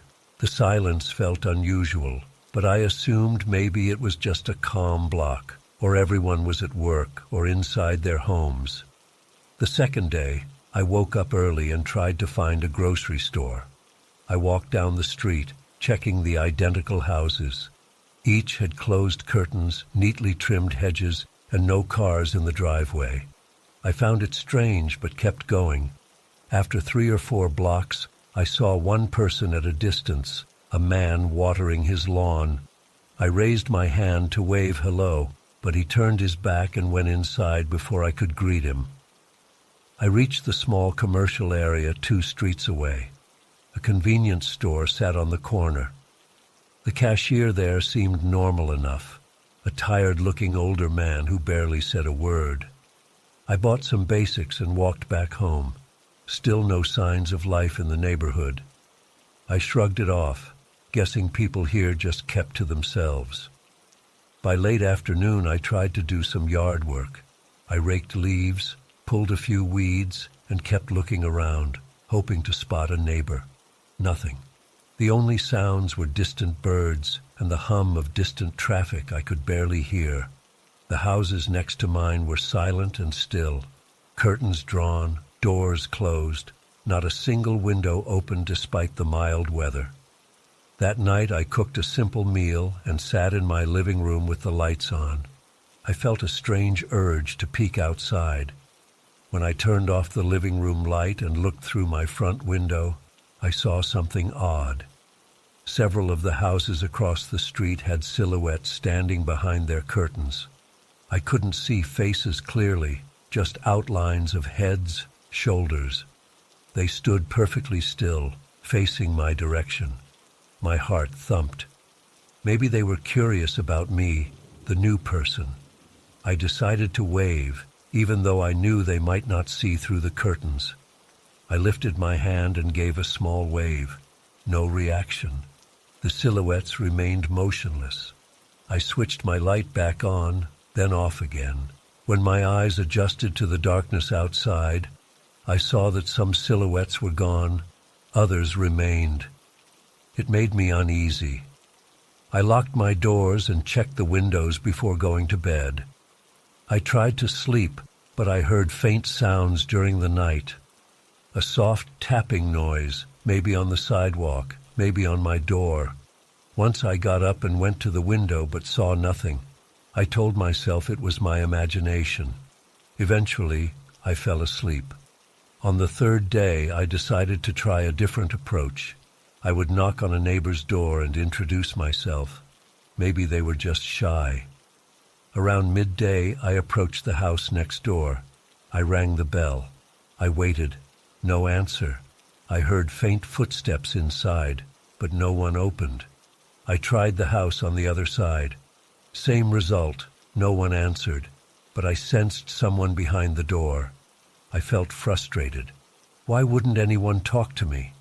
I decided to leave a note in the mailbox. Hi, I'm new here. Would love to meet you. John, at number 23. I wrote a similar note for a few neighbors. By evening, I checked my mailbox. No replies, just silent emptiness. That night, I was more alert. I turned off my lights early and stood near my window, watching the street. Around 9 or 10, I saw movement. Curtains shifted. Silhouettes appeared and disappeared. I thought I heard whispering, but it might have been the wind. At one point, I spotted a face, pale and still, peering through a gap in a curtain across the street. The eyes reflected light from somewhere, giving them a dull shine. When I blinked, the face vanished. My stomach felt tight. I locked the door again, put a chair under the handle, just to feel safer. I tried to watch TV to distract myself. The volume felt too loud, so I lowered it. I heard no laughter, no music, nothing from outside, just silence. Eventually, I dozed off on the couch. I woke around midnight to a soft scraping sound near my front door. Heart racing, I stood up, turned on a lamp, and crept to the door. The sound stopped. I waited, holding my breath. I didn't dare open the door. After a few minutes, I peered through the peephole. No one there, just darkness. The next morning, I decided I'd had enough.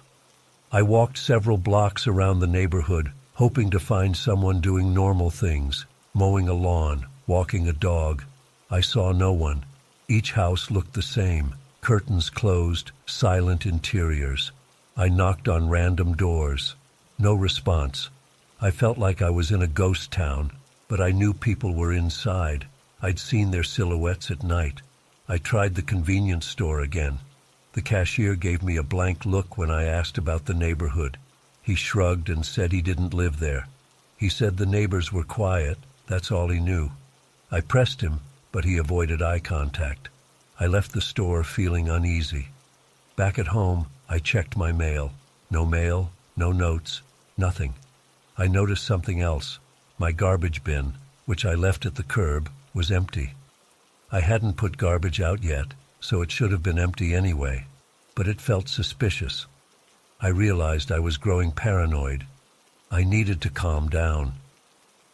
That evening, I decided to confront the situation. I turned off all my lights before sunset and watched from a dark corner of my living room. As the sky dimmed, I saw curtains shifting across the street. Silhouettes appeared again. This time, I counted them. 3 or 4 figures in one window, 2 in another. All motionless, facing my house. My heart pounded in my ears. I stepped away from the window, breathing fast. I had to know what they wanted. I grabbed a flashlight, my keys, and stepped outside onto my porch. The street lamp at the corner flickered weakly. I stood on my porch and stared at the houses opposite. I said aloud, "I know you're there. What do you want?" My voice echoed slightly. No reply. I took a few steps onto the sidewalk. My footsteps sounded loud in the stillness. I shone my flashlight at one of the houses. The curtains twitched. I saw a hand pull back for a second, a pale hand, thin fingers, and then vanish. I shouted again, "Talk to me." Silence. Just the distant hum of something electrical, maybe the street lamp. When I returned to my porch, I noticed my own curtains were partially open. I remembered closing them tightly. Now they were ajar. I rushed inside and found my living room curtains parted. Had I left them like that? I couldn't recall. My chest tightened. I locked the door again, double-checking it. I tried to call someone, an old friend from another city, just to talk, but my phone signal was weak and the call didn't go through. My internet was spotty as well. I felt isolated. I went to bed, clutching a small pocket knife I used for household tasks, just in case. The next few days followed a pattern. During daylight, absolute silence. At most, I caught a glimpse of someone slipping behind a door or closing a curtain too fast. At night, silhouettes appeared behind curtains across the street, sometimes next door. They seemed to watch my house, but never moved when I looked directly. I started to notice small changes in my house. A chair slightly moved, a cupboard door left open, a glass moved from one shelf to another. I couldn't prove it. Maybe I was doing these things myself and forgetting, but I felt watched even inside my home. I wondered if they had a spare key or if there was a hidden door somewhere. One night, I decided to trick them. I turned off all lights except a small lamp in the bedroom, then crept down the hallway silently. I stood by a corner where I could see the living room window reflected in a mirror. If someone tried to peek inside, I would see it without being seen. For hours, I waited. Eventually, I saw a faint movement. The front window's curtain shifted slightly from the outside, like someone touching it. I held my breath. The doorknob rattled softly. I tightened my grip on the pocket knife. No one entered. Then a soft tapping on the glass. I turned quickly, but by the time I looked, nothing. Just stillness. I couldn't sleep at all that night. By morning, I was exhausted. I made coffee and decided to leave this place. I packed a bag, got my car keys, and tried to start the car. It wouldn't start. The engine clicked but wouldn't turn over. I checked under the hood, but nothing obvious. Maybe the battery was dead. I considered walking out of this neighborhood, but I wasn't sure where to go. I tried calling a tow truck, but my phone signal was weak again.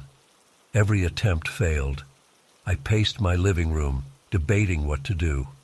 Maybe I could walk out to the main road and find help. The main road was about 2 miles away. I prepared a small backpack with water and snacks, then stepped outside. As I walked down the empty street in the midday sun, I noticed curtains shifting in every house I passed.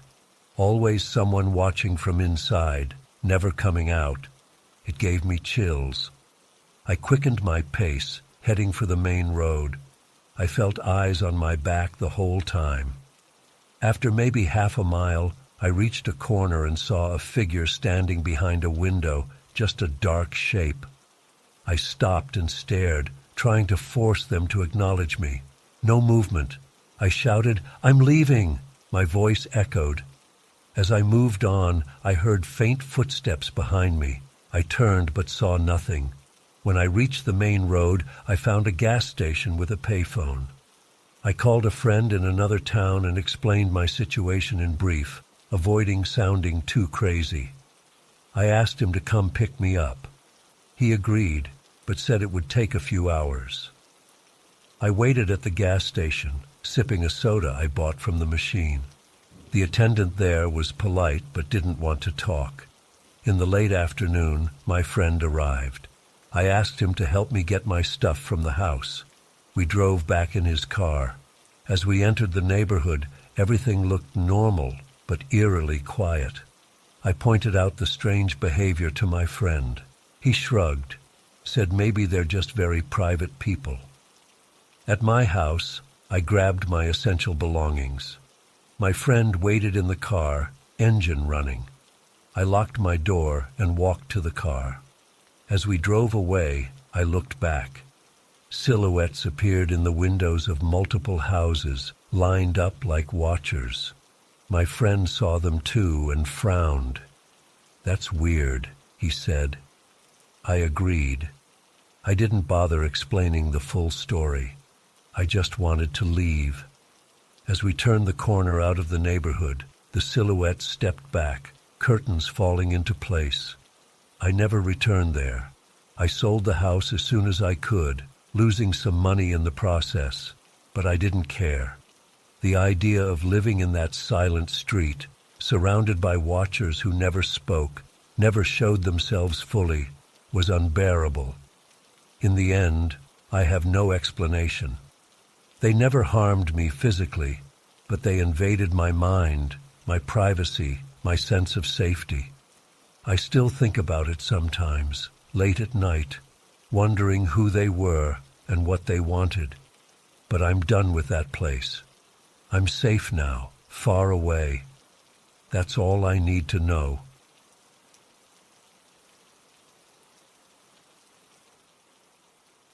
Arrived at the guest house late in the afternoon. The sun hung low, and the forest surrounding the building looked dense and old. The guest house itself was small, with wooden walls and a sloped roof. A wooden sign near the entrance read, "Hillside Forest Guest House," in faded letters. There was no cell signal on my phone. I tried several times before giving up. I stepped onto the porch. The wooden boards creaked under my boots. I knocked on the door. No answer. I tried the door handle and it opened. Inside I smelled old wood and damp air. The front room had a small reception desk and a sofa with worn cushions. A single lamp lit the room, casting weak yellow light. A door behind the desk probably led to the owner's quarters. I called out, "Hello?" My voice sounded too loud. No one responded. I waited, shifting my weight. Eventually, I heard footsteps on creaking floorboards. A man appeared from the back door. He looked middle-aged, with short gray hair and tired eyes. He spoke quietly, asked if I had a reservation. I said no, but I needed a room for one night. He nodded slowly, took my cash, and handed me a key. He said my room was at the end of the hallway upstairs, last door on the right. I asked if anyone else was staying here. He said there was one other guest, but they kept to themselves. He didn't offer more details.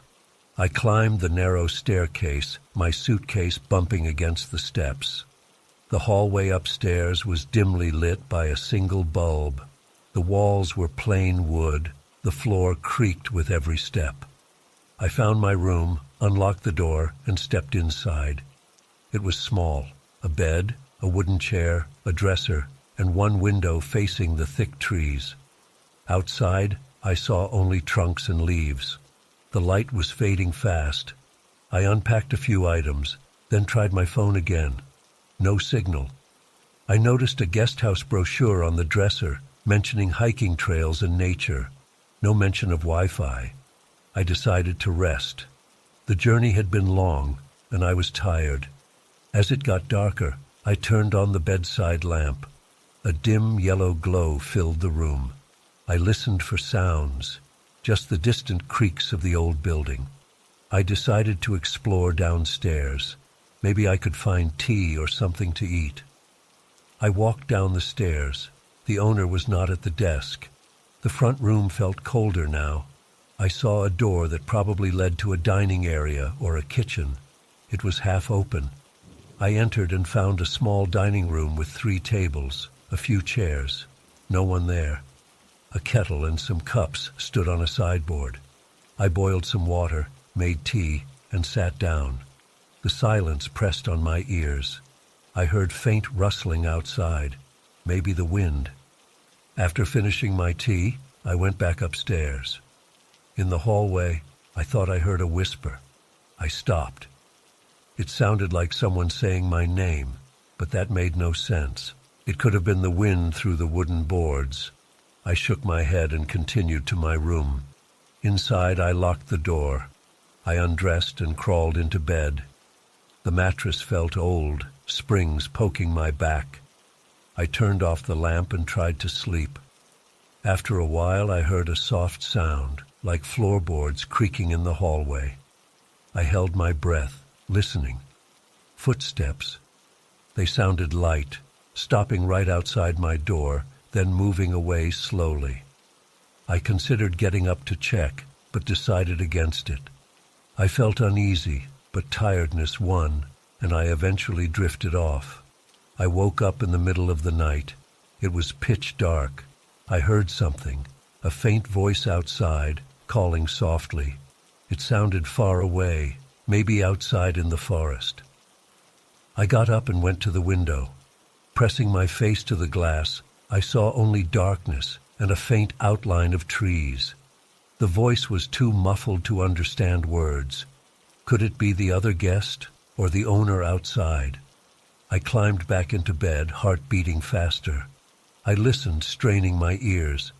After a few minutes, the voice stopped. Silence again. My throat felt dry. I considered going downstairs to get water, but fear held me back. I stayed in bed, wide awake, for a long time before sleeping again. In the morning, I woke early to pale light coming through the window. I got dressed and went downstairs. The owner was at the reception desk this time. I asked if he heard anything strange during the night. He shook his head, avoided my eyes. I asked about the other guest. He said the guest stayed in a room at the other end of the hall, arrived a couple of days ago, and didn't talk much. I decided to take a short walk outside, maybe get some fresh air and check the area. The back door led to a small garden, then a trail into the forest. I followed the trail a short distance. The air was cool and damp. I smelled wet leaves. No birds sang, which was odd. Usually, forests had bird sounds. I heard only my own footsteps and occasional rustling of leaves under the wind. After a few minutes, I noticed something on the ground. Small footprints, but not quite human. They looked like small bare feet with long, thin toes. They led off the trail, deeper into the thick vegetation. I felt uneasy and decided not to follow them. Instead, I returned to the guest house. The dining room had a small breakfast laid out: bread, butter, jam, and coffee. I ate alone. The owner passed by once but said nothing. I never saw the other guest. I wondered if I should leave, but my next destination was far. Without cell signal, I couldn't call a taxi. I had no car. I arrived by bus, and the next bus was scheduled for the next day. I decided to endure one more night. During the day, I tried reading a book from my suitcase. I sat in my room with the window open. The forest looked calm. Once in a while, I heard distant snapping of twigs, but saw nothing. At one point, I walked downstairs to ask the owner if there were any shops nearby. I found no one at the desk. The door to the back room was closed. I knocked, no answer. I gave up and returned to my room. My room felt stuffy, so I opened the window wider. A sudden gust of wind brought a strange smell, earthy and slightly rotten. I wrinkled my nose. The smell passed quickly. I looked down at the garden and thought I saw movement near the bushes, but when I focused, there was nothing, just leaves. As evening approached, I felt anxious. I didn't want another night of strange noises. I considered knocking on the other guest's door, introducing myself. Maybe we could share concerns. But I also felt nervous about bothering a stranger. I decided to wait and see if they appeared at dinner. I went downstairs around dusk. The dining room was dim. The owner had left a single plate of food, some stew, bread, and a pitcher of water. No sign of other guests. I ate quietly. The stew tasted bland, but I was hungry. After finishing, I checked the reception area. Empty. I called out. No response. The silence was getting to me. I stepped outside to the porch. The sun had set, and the forest was a mass of shadows. The guest house windows behind me glowed faintly. I heard a snapping sound to my right. I turned my head sharply, shining my small flashlight. Nothing. Just the old wooden sign and darkness. I returned inside, locked the front door, and went up to my room. I locked my room door as well. I turned on the bedside lamp, determined to stay awake and aware. I tried reading, but my eyes kept drifting to the window. Finally, I stood up and closed the curtains. I didn't want to see the dark forest. Some time passed. I heard footsteps in the hallway again, slow and soft. I jumped up, pressed my ear to the door. The footsteps stopped outside my room. I held my breath. Then I heard a faint scratching at the door, like someone running a fingernail over the wood. I felt sweat on my forehead. I whispered, "Who's there?" No answer. The scratching continued for a few seconds, then stopped. The footsteps moved away. I waited, heart pounding. Then I unlocked the door and opened it quickly, shining my flashlight into the hallway. Empty. Doors closed. I walked to the other end of the hall, where the other guests' room should be. The door there had no sign of life. I knocked softly. No response. I hurried back to my room and locked myself in. This was too strange. Maybe I should leave now, walk through the forest with my flashlight until I found a road. But that seemed dangerous. I had no idea where the main road was. I'd have to wait until morning. I sat on my bed, listening. For a long time, silence. Then I heard distant voices, muffled, as if coming from under the floorboards. I pressed my ear to the floor, but couldn't make out words. It sounded like a low chanting or murmuring. My skin crawled. I stepped back and sat against the wall, gripping my flashlight. Hours seemed to pass. I fought sleep.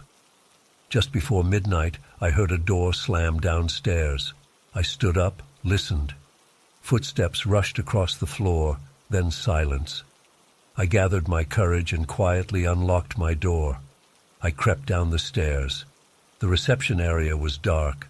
I had my flashlight off, relying on faint moonlight through a small window. I saw no one, but smelled that earthy, rotten scent again. I noticed the back door to the garden was ajar. I moved toward it, careful with each step. Outside, I heard soft whispers and the sound of something dragging on the ground. I peeked out. The moon had risen, giving dim light. I saw 3 shapes by the bushes, crouched low. They looked human, but their limbs seemed too long, their movements jerky. One of them turned its head, and I caught a glimpse of a pale face with large, dark eyes. My heart nearly stopped. I backed away slowly, trying not to make noise. My foot hit a loose board, causing a creak. The figures froze. I held my breath. After a moment, they continued their strange activity, moving around something on the ground. I realized they were dragging something that looked like a large bundle, maybe a sack. I slipped back inside, closed the door quietly, and crept upstairs.